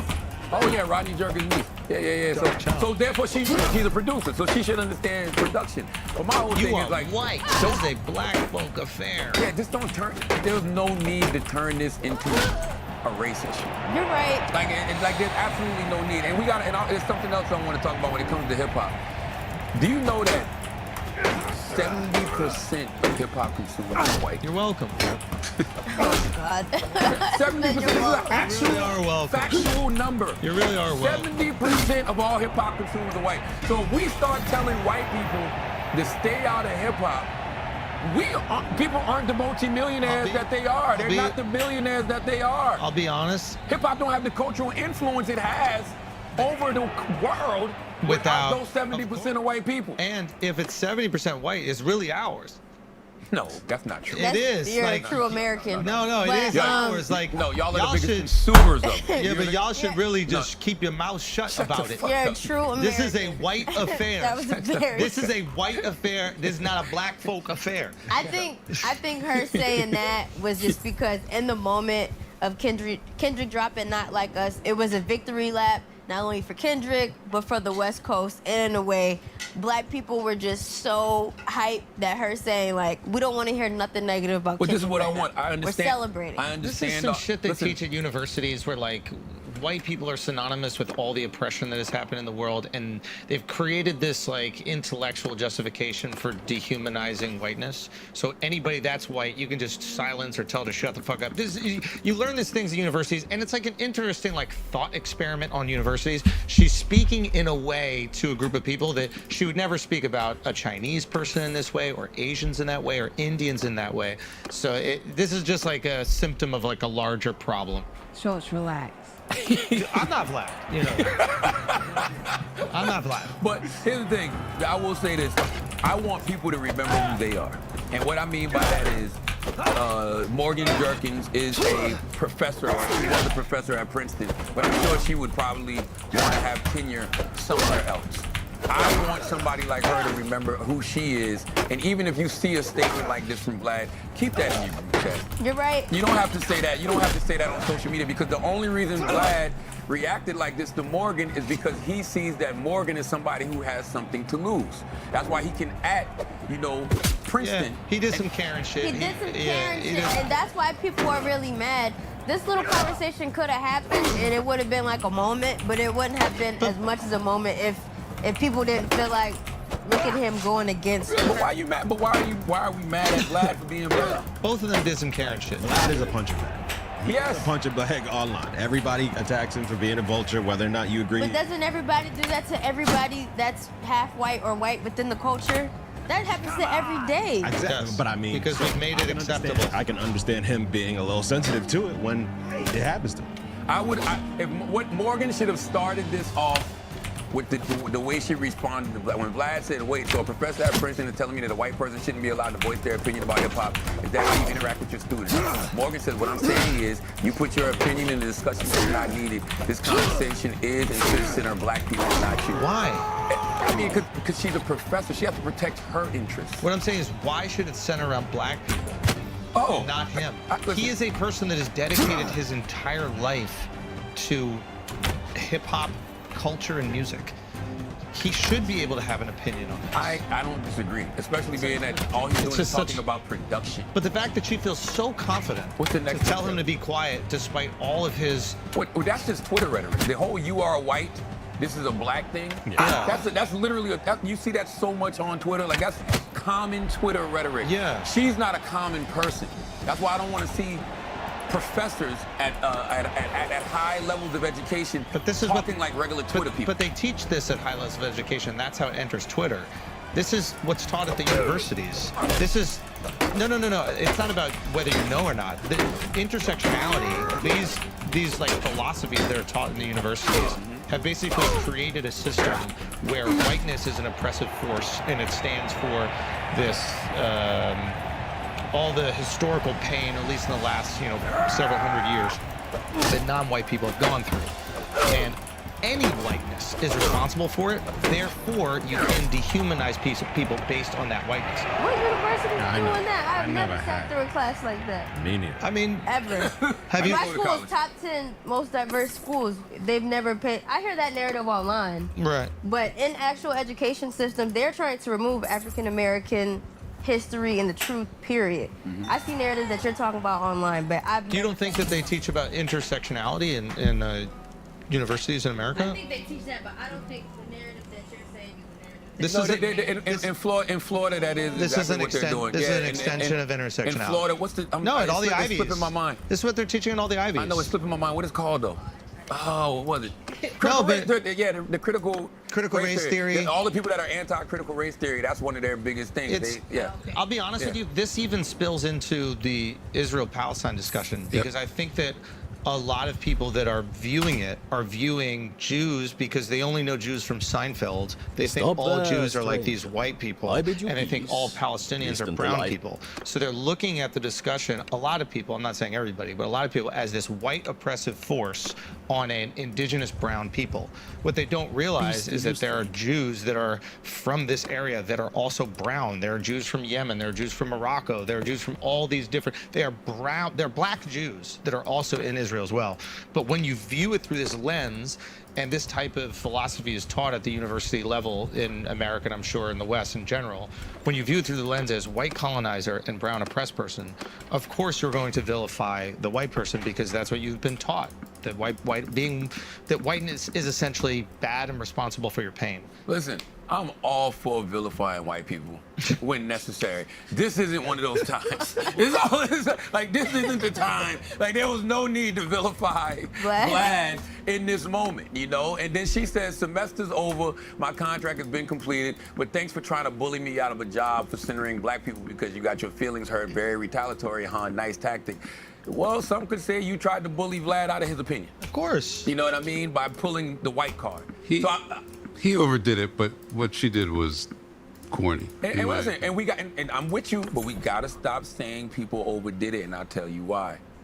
I always tell you, you can't tell folks how to react. I think Kendrick and Drake overdid it. Sure. But who am I to tell them that they shouldn't have gone to hell on each other? Sometimes it's okay to leave people the fuck alone. Also, what Morgan said, like, you guys feel like y'all haven't heard. Maybe she shouldn't have brought it to Twitter because she's a professor, but that is definitely something that's being said in conversation. Dude, my wife went to NYU Business School. A black student told a white teacher to stop talking about a subject because it had to do with blackness, and the teacher just stopped. Right. What the fuck is happening? The student just went, "You're not black, you shouldn't talk about this," and the teacher was like, okay. What is the subject, though? I'm not exactly sure what it was. Yeah. But my point is, there's a power dynamic. These are all like reflections of power dynamics. But now there's a power dynamics, and the white teachers are terrified that they're going to get in trouble, they're going to be called racist, that they're going to be, That stepping out of happens bounds. in more than just race, too, by the way. That happens with sexuality, Sexuality. everything. Yeah. This is a function of this philosophy that they're teaching at the university level in America. And then these kids, they go take these ideas and they think it's gospel. They're like, oh, not only do they think it's gospel, they actually they have like Yours hubris is attached not that they're like, offensive. I'm smarter than everybody because now I understand this. So I'm going to bestow this wisdom upon the world. And they don't really understand the reality of what they're talking about and the real world applications of this. Like there are people that are Asian that struggle, and there are people that are Asian that are oppressed. There are white people that are being oppressed, and there are white people that are oppressors. There are black oppressors, and there are black oppressed. I think it just depends on the lens you're looking through. Absolutely. Yes, like, you're right. But in this, I'm not even exaggerating. That's why I wrote this book. Right. And like literally, I wrote this book because of exactly what you just said. Because what we're doing is we're blocking each other from having even conversations. Like, I would rather have a discussion with you than just tell you shut the fuck up. Yeah. You know what I mean? Like, and if you do feel like that, you know, Miss Jerkins, if she feels like, yo, Vlad shouldn't be in these conversations, give me a better reason than just because I'm white. Well, especially when it's not we're not talking race. I love that. I'm just talking about music. I love. What if she was like, Vlad, I've seen the music you've mixed in your life. You're horrible at this. Shut you the know fuck up. nothing about it. You know what the internet would say? Yes. Damn right. Great Yes. point, etc. Yeah. Actually, maybe the internet would say nothing because it's too nuanced. Yes. The internet might react even more to like a very low-hanging fruit argument, like just Yes. shut up. Hey, you're a white Stop person. this. Yeah. Because we all want the power to silence others that we disagree with. And can we flip it? Vlad, I saw people saying Vlad is only doing this because she's a black woman. No. Vlad did this because she's a professor at Princeton, and Vlad knows there's somebody he could act or somebody he could contact to get this woman in some trouble. He even says this to her. Go to the next slide. The next slide, he literally says to her. Don't try to change your words now. I'll be reaching out to the next Princeton one. about It's the next one. Oh no, Vlad said, good luck being a professor at Princeton again. I doubt the university supports their faculty telling non-black students to shut the fuck up about anything hip-hop related because of their skin color. Morgan says, make it a little bigger, Taylor, which is not even what I said. I find it funny that you specifically chose to respond to me, belittle my academic background, and threaten my job when others responded to you in much harsher ways. Very interesting and telling, but you got it. Now, Vlad goes, this is exactly what you said. You're just backtracking now. I never belittled your academic background, just the opposite, actually. I'm pointing out that someone claiming to represent a top Ivy League university should be held to a higher standard. You're threatening your own job by publicly spewing bigotry or representing Princeton in your bio. I responded to you, and this is very important, because all the other responses are from trolls and fake accounts. You may want to think about getting a burner account like all the other bigots do. That's how they keep from getting fired, LOL. Hey. That is very true. That's why I say we have to remember who we are in these situations and in these circumstances. You can't just be on Twitter tweeting like regular idiots tweet, because you're not a regular idiot. Exactly. In no way, shape, or form. The only reason Vlad even responded to her is because she's a professor at Princeton. And there was something for her That's to it. lose. Yeah. If she was Morgan Jerkins with nothing in her bio, he didn't know what she did or anything like that, he would have ignored it like he ignored everything else. The fact she's a professor at Princeton is what made him reply like that. My suspicion is that in her circles, even the intellectual circles, saying something like that is sufficient, and she would get no pushback, nothing from faculty, nothing from staff.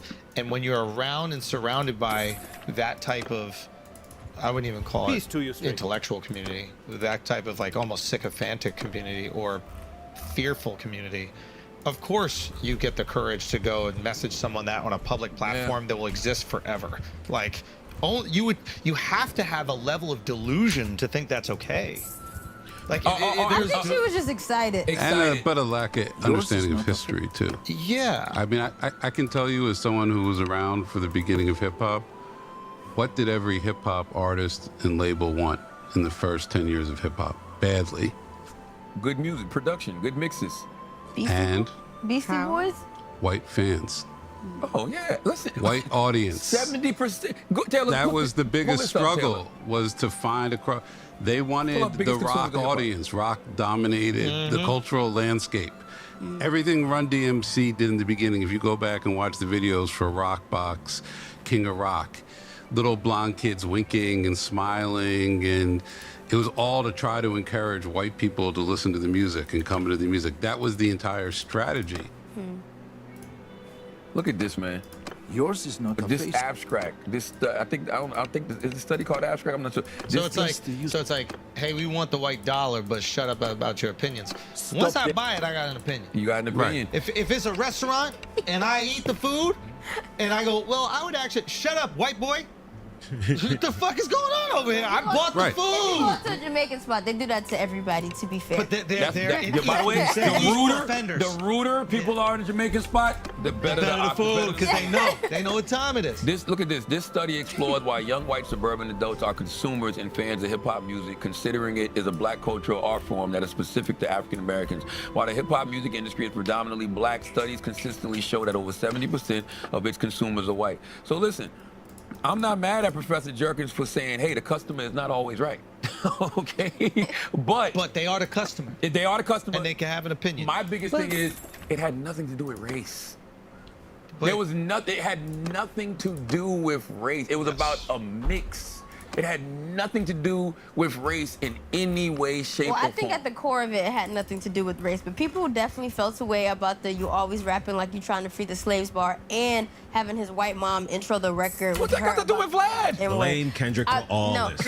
I'm saying Kendrick started all climate. Because that occurred, black people were triggered. Yeah, so yeah, I yeah, think yeah. start like a... They don't want to hear Vlad say nigga no more. No, right now, none of y'all can say it because I'm mad about the... By the way, Vlad has never said it, but that's just my new way of saying they don't want to hear from white people right now. We don't want to hear you say nigga no more. I think that's what it was. I think people were triggered from the Free the Slaves bar and the nigga I said it. We don't want to hear y'all opinion about swimming, but we'll listen to it. We'll listen to it. We're not going to say, shut up, stop talking about swimming. We got any more But bills if to you pay? out here talking about Michael Phelps was slow in the back, shut up. We got any more bills to pay? But you should be entitled to talk about Michael Phelps, even though y'all can't do a stroke at all. You know what I mean? But we all should be entitled to talk about it. We got any more bills to pay? Blue Chew.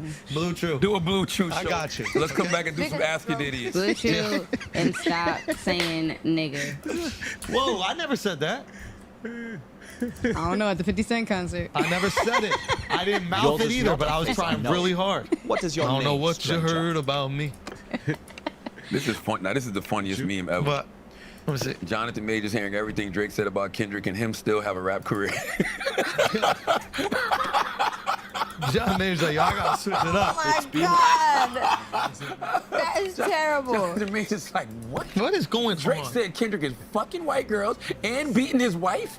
And I'm out here losing Marvel deals, and I was fucking the white girls and allegedly beating them. What the fuck is going on? Should have been a rapper. Jonathan gonna be fine. Should have been a rapper. Yo, Jonathan, you should have been a rapper. You want to do Blue Chew? Yes, sir. Yes. Guys, this episode has been brought to you by Hard Dick. It's been brought to you by Hard Dick. It's been brought to you by Hard Dick. Hard Dick is bringing you this episode, and Blue Chew is the one bringing you the Hard Dick. Same active ingredient that's inside Viagra, Cialis, but this is the Chew, the one that we rock with, the one that we get real bricked up with. You know what I mean? Satisfy the wives. Keep them real nice and good. Taylor don't need Blue Chew and Aruba, because there's just gonna be a mouthful of lips. You know what I mean? You know what I mean? Point is, BlueChew.com. This is the one that you need to give your girl the stickiest back of her life with. And you're gonna get your first month free. All you gotta do is go to BlueChew.com. Use the promo code IDIOTS. You get your first month free. All you gotta do is pay $5 shipping. Now let's get back to the show. Let's do some Asking Idiots, Taylor. Yes. Taylor, let's do some Asking Idiots, Yes. Taylor. And just let you know that Ryan Garcia got cleared. I saw some. Yo, that's really interesting. Really fucking interesting. I'm telling you, you can't believe shit no more, man. Why was that? Why did that story even go out? Why did they even say that to Ryan Garcia? Yeah, I saw that earlier. Ryan Garcia cleared for one banned substance. Ryan Garcia requests B sample be tested after failed drug test. Ryan Garcia cleared of one PED allegation, still faces scrutiny for Ostarine. Yeah. They handle him because he a pretty boy. Yeah, I What? mean, Because he a pretty boy, like he said. That's Yeah, but fucked you up. can't just throw some shit out there like that. nah, that's crazy. That's crazy. And you completely discredit it. Who Just- put it yeah. out there? Like, nah, Yeah. that's crazy. Nah. And here's the other thing that's interesting is that since he said so much wild shit, you don't know what's true, what's not true. So when he was like, no, I never did steroids, you're like, is he continuing to just say the wild shit, or is he being serious now? Yeah, that's some diabolical stuff going on over there. What happens when you're betting and somebody gets in trouble for So it? really, so I think it becomes a no contest, and then based on, or you lose or whatever, and then based on that, based on what happened there, the payout would change. Oh, okay. I would imagine. I would imagine. It's like if you just bet on win-loss, and so Ryan Garcia won, but then let's say if they stripped him from the win because of the drugs, then... I think it becomes a no contest. Oh, so you just get your money back, but you don't... Yeah, Okay. I believe. I mean, if you have steroids and you... So I think if you have steroids, your win becomes a no contest. If you lost and you're on steroids, it's still a loss. So Yeah, it like doesn't no. They'll wipe away Devin's loss. Got it. Yeah, so Right. Devin's loss will get wiped away. So I Yes. guess your victory, clearly your victory will get wiped away too. But salute to Ryan, man. Ryan got me believing everything that he said about the Illuminati now. Facts. They on his head. Facts. Taylor, let's do some Asking Idiots, please. Ooh, I like this. Ooh. Adon says, hypothetically, how much would someone have to pay y'all to get a BBL? Nyla? Somebody's actually reached out to me and offered free surgery as long as I promoted it, but no money because I just don't want it. Free surgery as long as you promote it. Yeah. for you. Like Who the if I fuck is this dumbass doctor? You said what? Who's this stupid ass doctor? Why? Because why? I would not take no free surgery for no fucking shout outs. Who is the guy? Or girl? I don't know. It was a surgery Stop page that, from stranger. Maryland. What do you want you to get?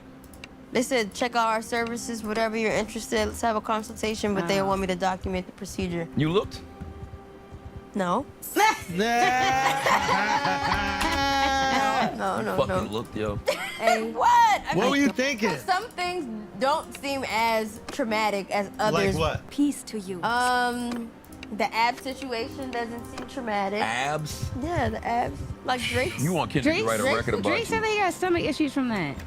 Well, he didn't say it. Well, but I didn't I'm get it. assuming. Get that. I'm assuming. Didn't he have stomach issues? I'm assuming. Just made that up from nowhere. No, it went from Drake said. Yo, It went from I'm Drake ass- said to I'm assuming. That shit is dangerous. But I just corrected myself. No, it's dangerous. It's a dangerous I literally time we corrected live in. myself. Yo, that's Drake a big... said to I'm assuming. Well, nonetheless, I didn't want I anything. literally just corrected myself. Calm down, lady man, whatever you call it. Where'd you see this at? Nah, you Where'd gotta you even come see better. this? You gotta from, remember right? if you gonna How hit you get me. mad at yourself for saying stuff? I know. I'm getting mad at y'all reacting because I said I Never just be mad. corrected it. We don't ever get mad at you the way I you just get mad at corrected you. it, though. And we should. Okay. Like, what the hell? I just corrected it like instantly, so relax. You thought about it too, Taylor? No. You would First of all, never people already think that I have one. have what? That I got surgery. What? For what? Wait, what? I've definitely got accused of getting surgery because But what type of surgery? Like I'm what? thicker than Charlotte over there. No, but what did you get You're surgery? such a hater, yo. But what surgery? Talking about BBL? Would I get one? No, what are they accusing you of getting? A fucking A BBL, forehead yeah. transplant. Say something. I didn't say Say something. He said a joke. Why do you even have your shades on right now? Why the fuck can't he wear shades? What is wrong with Why up you with angry you, at yo? me? This You is insulted me. crazy. I said It nothing. don't make You're no angry at sense. me. You gonna call me a What dumb did he lady boy say? again? Like Wait, I what said? did he just say? Thank you. What did you say? He said that you got a forehead transplant, which was very insulting. I think you I have a did not beautiful say forehead. that. I What don't know the what to hell? believe. Y'all like Kendrick and Drake. I don't know what the fuck to believe. I did not say that. You know, somebody replicated Kendrick's website and it looks just like it, but it's proof of all the things he's lying about. I got sent that yesterday. Y'all be getting. I'm so glad I stay off the internet. I got my little Instagram. And Tell that's you, it. if he comes out with the proof and a banger, Don't nobody give everybody a gonna fuck. talk different. So you never thought about getting no surgery, Taylor? No. Well, if I did, it would be like a knee surgery because I want to be a little bit taller. Wow. I'm just saying. Taylor is the craziest.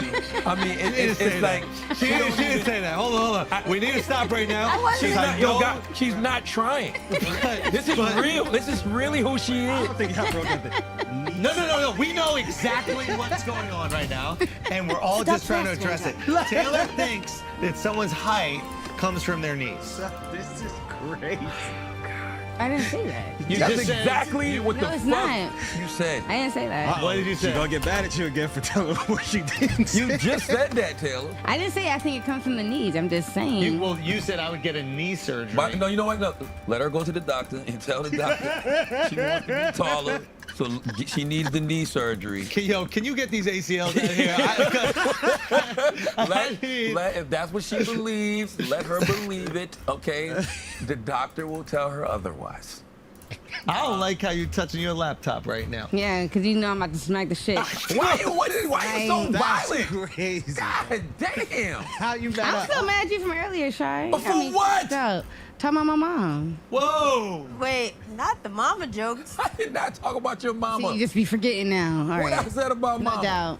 I'm not repeating it. What I said? I'm not repeating What it. did I say about mama, man? Oh, no. By the way, you said that about your mama. What? Once again, gets mad at me for something she said. What she right? said? What? So I was like, yo, your mom reached out to me.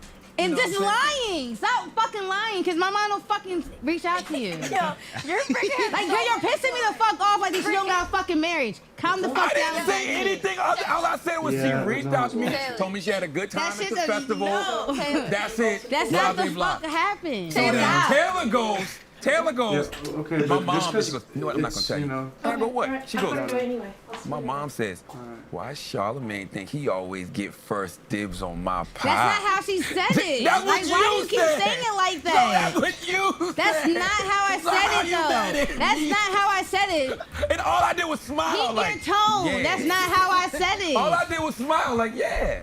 You know what I'm saying?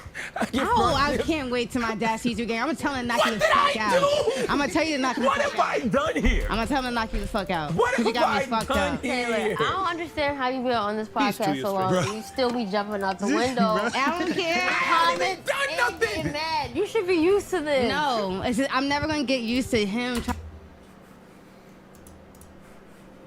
trying to disrespect my parents' marriage. So stop playing. So stop playing. Anything.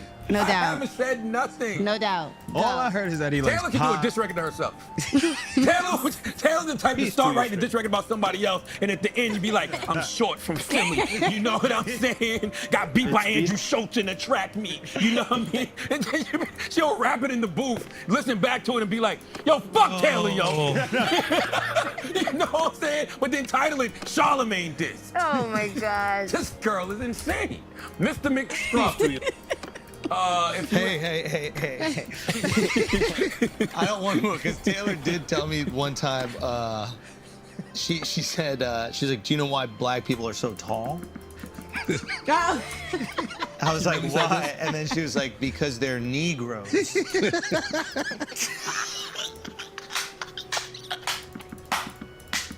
Taylor, we don't want to hear you say Negro no more.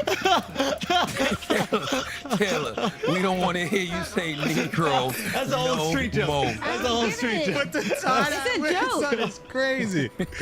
This is based off of like man. what I would get surgery off. That's what you're trying to say. Oh my God. Man, That what's going on? I'm saying, I don't get what y'all talking about. No. Taylor, I thought Taylor, you really said he's that. too That's a used to it. Taylor joke. I know. Taylor, That That's is good. absolutely a Taylor joke. That would be a good one. She's going to use it. I did use it. She got to Oh, understand. yeah, it. well, No, No, she gotta yes. What are you understand. talking about? What do you mean? She still hasn't caught up. I haven't caught up. I don't know what the fuck y'all talking about. You said Nah, fuck all that. Taylor ain't this slick. Taylor ain't low, yo. Taylor be trying to act clueless like we act clueless, But and she good at it. she is. Because I'll be really lost. She tapping that laptop again. I don't feel comfortable right now, yo, because I'm closest. She's not gonna take 2 more steps to get to you. She's gonna start swinging at me first. Mr. McScruff said, if you had to, what's one skill you trade to have another? It's a good one. What's one skill you trade to have another? Man, I'd trade my knees to be in the NBA. Fucking heartbeat. I really would, bro. Like, when you think about it, I would give up both of my knees to be in the NBA with all those guys with no knees. With all those Negroes? With all those Negroes? You would trade your knees to be in the NBA with all those Negroes? I would, bro. I'll be honest with you. I would, Taylor. I would. If that's what it takes. This whole time, I thought I wasn't in the NBA just because I wasn't athletic enough. Turns out, I got 2 functional knees. Oh, my God. I blame my mom. I got my mom's knees. You got your bro. mom's knees, Yo, bro. my mom's knees, son. God damn. Damn it, Taylor. There's some good mama knee jokes right now. Because Alex set himself right on up. He got his mom's He got knees. his mom's knees. Yo, God damn.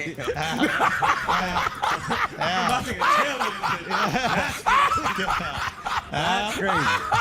I got my mom's knees. Charlemagne. That's how you get a job at Bad Boy in the 90s. Just have your mom's knees. Listen. Scroll up, Taylor. Scroll up, Taylor. GT, just laugh. It's just a Give a joke. fuck. I'm not you. Damn. Stop. Why'd you do that? Stop. This is Where's a good balloon? one. This is a good one. Moosey LaGuest says. Damn, your mom. No, I was on them shit. I just hit the knees. You see me just hit the knees? What skill would you trade, Nyla, that you have? What would you trade DJing for? I can't think of nothing right now. Really? Yeah, I like my Knitting? You know how to crochet? I love crocheting. I'm not trading that. I love where I'm at. I love all my skills. I just want to get better at them. I feel the same way. I feel like if I trade any of my skills, it'll fuck up the recipe. So, Yeah. you know, Word. I keep everything the way that it is. What have you guys learned or understand about people when building your teams? Ooh, good question. Fantastic question. What you got, Schultz? What have you learned or understand about people in building your teams? Like higher competence. That's, at least for me, it's like the most competent people can kind of they'll be able to figure most jobs out. So like that's the first thing I'm looking for. It's just like, can you solve problems and are you competent? That's, yeah. So I think that's very helpful. What about you, Charla? What have you guys learned to understand about I'm actually people really interested in hearing this from you. when building your teams? I think I'm still learning, yo. Cause I got a good team. But I think what I'm learning is you have to have people who know what it is they want to do. I think that's very important. Yeah, that's like, interesting. You have to know people. Like if you're a producer, you want to be a producer. That's what you do. That's where all your energy goes. That's what you focus on. Yeah. If you want to be a manager, then you put all your energy, you put all your focus into being a manager. Whatever it is that you choose to do, you have to do that. I think a lot of people don't focus on what it is they want to do anymore. They focus on what it is they want out of it. And I think nowadays a lot of people really do want attention. They really do want fame. I don't even know if they want money, but I think they want those other things more because they think all of those things bring money. And I think that when you have a team like that, when you have a team where everybody wants to be a point guard, that's not going to work. Yep. Everybody literally has to play a position. I And I agree. think that when you look at certain entities, right, like, and you see Andrew Schultz, or you see Kevin Hart, or myself, anybody, like you'd be surprised when you look behind the curtain and see everything that's behind us. Like it's not just. It's a really great point. Like if I show you what I pay in commissions, you'd be like, God damn. I get pissed off and want to fire everybody just off looking at the fucking commission. But then you realize none of this happens without a team. Like this book right here, this book is not just me sitting around with a fucking laptop. It's me, it's Chris. Then you got book agents like, J.M. Miller. Then you got, my business partner, Ken. You got all of these people that come together to make this one thing go. And then even when you just talk about the promotion of this book, like there's a whole promotional team, there's a marketing team, but it's a bunch of people who play their position to make sure this is successful. That's it. Facts. Yo, it's very hard for a lot of humans to play their position to make sure one thing is successful. Yeah. But you realize it's not about an individual. Like it's about a business. Yeah. And if you look at it like that and you're part of the business, all you want is to be your best self so the business can thrive. If the business thrives, we all good. Great point. And I think that's the biggest thing, man. Like I've ran into a lot of people who have a lot of talent and they're good at what it is that they do. They just don't want to do what it is they're good at, and they're too focused on other things, and that causes shit to fuck up, and it doesn't make for a good team. Yeah. Joel Embiid, you're not playing point guard. Well, You got to play your position. You got to play your motherfucking position. Yeah. And I think that's the that's the hardest thing for people to learn and understand. Super well said. Because sometimes when people aren't playing their positions, they might resent the fact that you are, and then you got to manage that. It's a great point. Knowing what they want to do, and then also embracing their role. That's right. As part of it. Yeah, that's a great point. Brilliant Idiots has been around for 11 years. Yeah. This is our 500th episode. Yeah. And it's because we play our fucking position. Amen.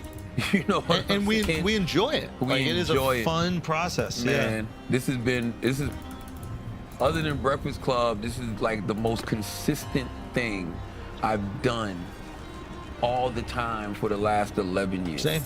And I enjoy it. Yeah.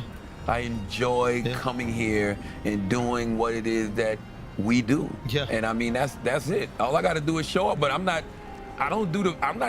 doing what Alex is over there doing. I'm not doing what Taylor's doing. I'm not doing what Chris is doing, and the rest of the team out there. There's cameras in here. All I do is sit here, come here and sit down. Yep. And that feels so good to be able to do. Yeah. That is one of my biggest pet peeves in other places. Yeah, you have to do all these other things. Yeah, damn. You know, I wish I could just come sit my ass down somewhere. Got me looking like the Popeyes chicken lady sitting outside of the fucking Popeyes. You know what I'm saying? Like, that's the thing. So it's like, yeah, when you find people that know what it is that they want to do, and you build that team around, you know, whatever's bringing the money in. Facts. It's a beautiful thing. Yeah. By the way, if you want a team and you can bring the money in, if you can be that, we'll figure out how to make that happen too. Oh, 100%. That should be the key to the game. Like you don't want to be the person, be the main money maker forever. Mm-hmm. Like, the point is to build up other people. Facts. You know what I mean? But people can make so much money doing what it is that they do, man. Because I know right now, there's probably people wanting to tap your team. Yeah. For production. Sure. Absolutely. The videos y'all do. You know what I'm saying? Like we all the time. When we at WTF, how many people probably like see us shooting at WTF and they're like, oh shit, I'm gonna start going to WTF. I want that. Yeah. Like, it all works hand in hand. Absolutely. But everybody just got to play their position. I tell Taylor that all the time with the TaylorMade shit. You doing all this production for people going to hear it, and they're going to be like, I need that. I want to get that. I need that. Next thing you know, Taylor making all types of money. Y'all product. That's what this shit is about. Yeah. Everybody figuring out what it is you want to do, and everybody just playing their position and doing it. That is a very hard thing for some people to learn, and a very hard thing for some people to understand. And that's why teams aren't great teams, and you got to keep trading players and cutting people and bringing folks in. Yeah. Perfectly said. That's it, guys. I think that's great. Think we did it? Yeah, I just think it's a great description of like building a business, especially in like a creative endeavor. Mm-hmm. And people don't realize it. Like it's oftentimes hard to watch somebody really love what they do if you're not loving what you do, and you can get resentment. So like building that with the people that really want to do it. Yeah, it's really well said, dude. Yeah. It's really well said. And I'm sure you've gone through this probably for decades where you saw the things that worked and didn't work, and that's how you've come to I imagine Absolutely. that's how you came to it. Yeah. Absolutely. I can tell you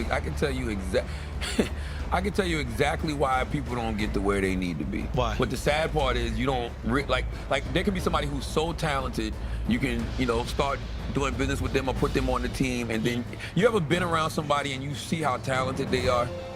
And you like, damn, why isn't that person doing this, or why isn't that person doing that?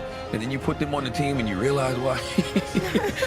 You're like, oh, that's why you ain't getting what you want out of this shit. I totally understand now. Waved again.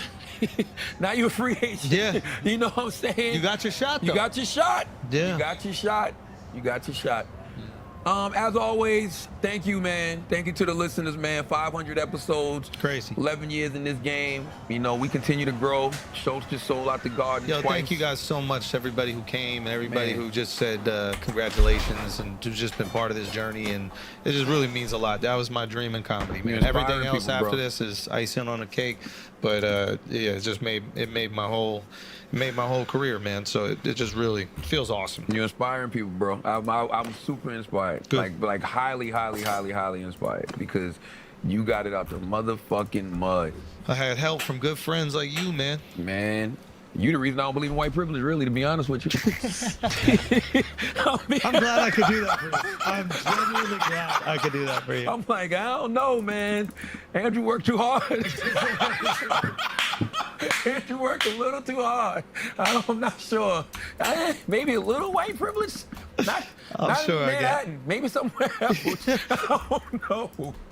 As always, if you listen to this podcast, you think we're smart, you think we're intelligent, you think we're brilliant, you're absolutely right. But if you listen to this podcast and you think we're a couple idiots who don't know shit, you're right too. It's a Brilliant Idiot Podcast. Thank you for listening. Peace.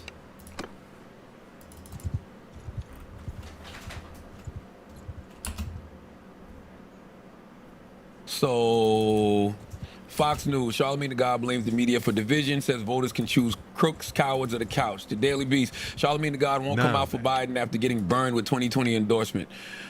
Media, Charlamagne the God won't endorse Biden after being burned in 2020.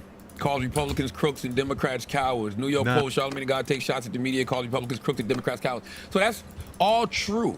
But I'm not taking shots at media because, as Lulu said, I am media. I'm just challenging us, the media, to be better. Yeah, what's wrong with that? Let's learn to be objective. Let's learn to have some nuance. If somebody on the right says something good, why can't you highlight that? If somebody on the left says something bad, why can't you highlight that? You're asking for less tribalism. Way less tribalism. I think tribalism has ruined everything because how do you know who's being honest? They're not being honest. Isn't that fucked up, though? Everybody, yeah, it is. Everybody's just grifting. That's the thing. Not everybody, but most people are just grifting. And right now, grifting is so easy because the internet tells you where the grifts are. Before, back in the day, being a grifter was hard. You had to guess what the people thought. You know, you just had to write a book, or you had to write an article, you do a radio show, and just hope that people were into it. Right now, YouTube, the algorithm is going to tell you exactly what people want. Twitter's going to tell you exactly what people want, and then you just form your opinions off of that if that's all you care about. And please believe, most of these motherfuckers out here, and I'm just not talking about the news, most of these people creating content are grifters. They're not, exactly, because all they want is the attention, the money, and the clicks. They don't have anything authentic that they care about. Nothing. And they're not willing to lean into their authentic creations and take the hit on the views. And they won't even remotely say anything that they think is going to ruffle the feathers of their base. Everybody all of a sudden everybody knows everything about Israel-Palestine. This conflict's been going on for 70 fucking years. That's right. You haven't heard a peep about this shit from 90% of people, right? It's not like this war just started. Yeah. It's not like these circumstances have just begun, but all of a sudden a lot of people talking about it. Why do you think that is, Charlotte? Do you think that they just... It brings clicks and it brings engagement. And I'm not saying that, there's not people who haven't been energized because of the images that they're seeing. I believe that there are people like that too. Sure, but those images have existed for years. These conflicts have existed for years. It's just all of a sudden now there's a lot more. And here's the thing. I think there are people that don't even know that this is the reason why they're doing it. They might be oblivious to their own actions. I believe that. But there are people that are looking at their numbers and going, oh, this is up. Oh, yeah, we talking only about this right now. Listen, there's people who don't even care about certain things depending on who said it. I literally was just having this conversation earlier because somebody sent me this video. They sent me this video of, did you see Gary Owens on Shannon Sharp show? What was he saying? Hold on, I'm gonna let you hear it. Let me see if I can find the clip. Yes. It says Kevin Hart can be canceled, not Cat Williams, Chappelle, and Andrew Schultz. But this is not what they took from it. They sent me a tweet where somebody said, do you not understand how fucking embarrassed you should be for a white man to be comfortable enough to say this to you as a black man? And this is what it is. They don't have these corporate deals. Kevin's got to be careful. And I'm sure there's some things he wants to say, but he ain't trying to mess up that check. Just like you. You don't defend black women. You know what I mean? I'm sure like Wrangler's about to call you. John Deere.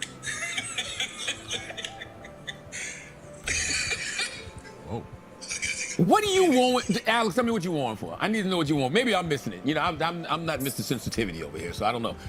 What do you want about? It was just a bit strong of him to say, like, you don't ever defend black women. And maybe that is the case, but for him to feel that comfortable to say that, like, it's kind of crazy. Alex Taylor. It's Gary Owens. He's a comedian. There is nothing. First of all, the whole point of the joke is the fact that he knows it's going to make Shannon uncomfortable. Yeah. It's the same reason when I used to do Uncommon Sense, Jesus Nice used to always say, Charlamagne the God hates black women in front of Crystal. Yeah. Okay? He knows what that's going to do. Or he would just tweet it out sometime. Charlamagne the God hates black women. Did it so much to the point that motherfuckers actually started running with the narrative. Right. Okay. Yeah. But on his own show, I think Shannon Sharp could laugh and then be like, "Nah, let's not do say It's something." just a joke. Who cares? Like, what does he have to do? But my I point think is, you give comedians too the much. person who sent that to me, right, in the group chat, somebody goes, "Man, stop." Right? And the other guy goes, "But he just giggled." And so before I said anything, he was joking. Gary Funny. It's not. This is somebody else's words, not mine. Woke women souring. I'm gonna say women. He didn't say women. He said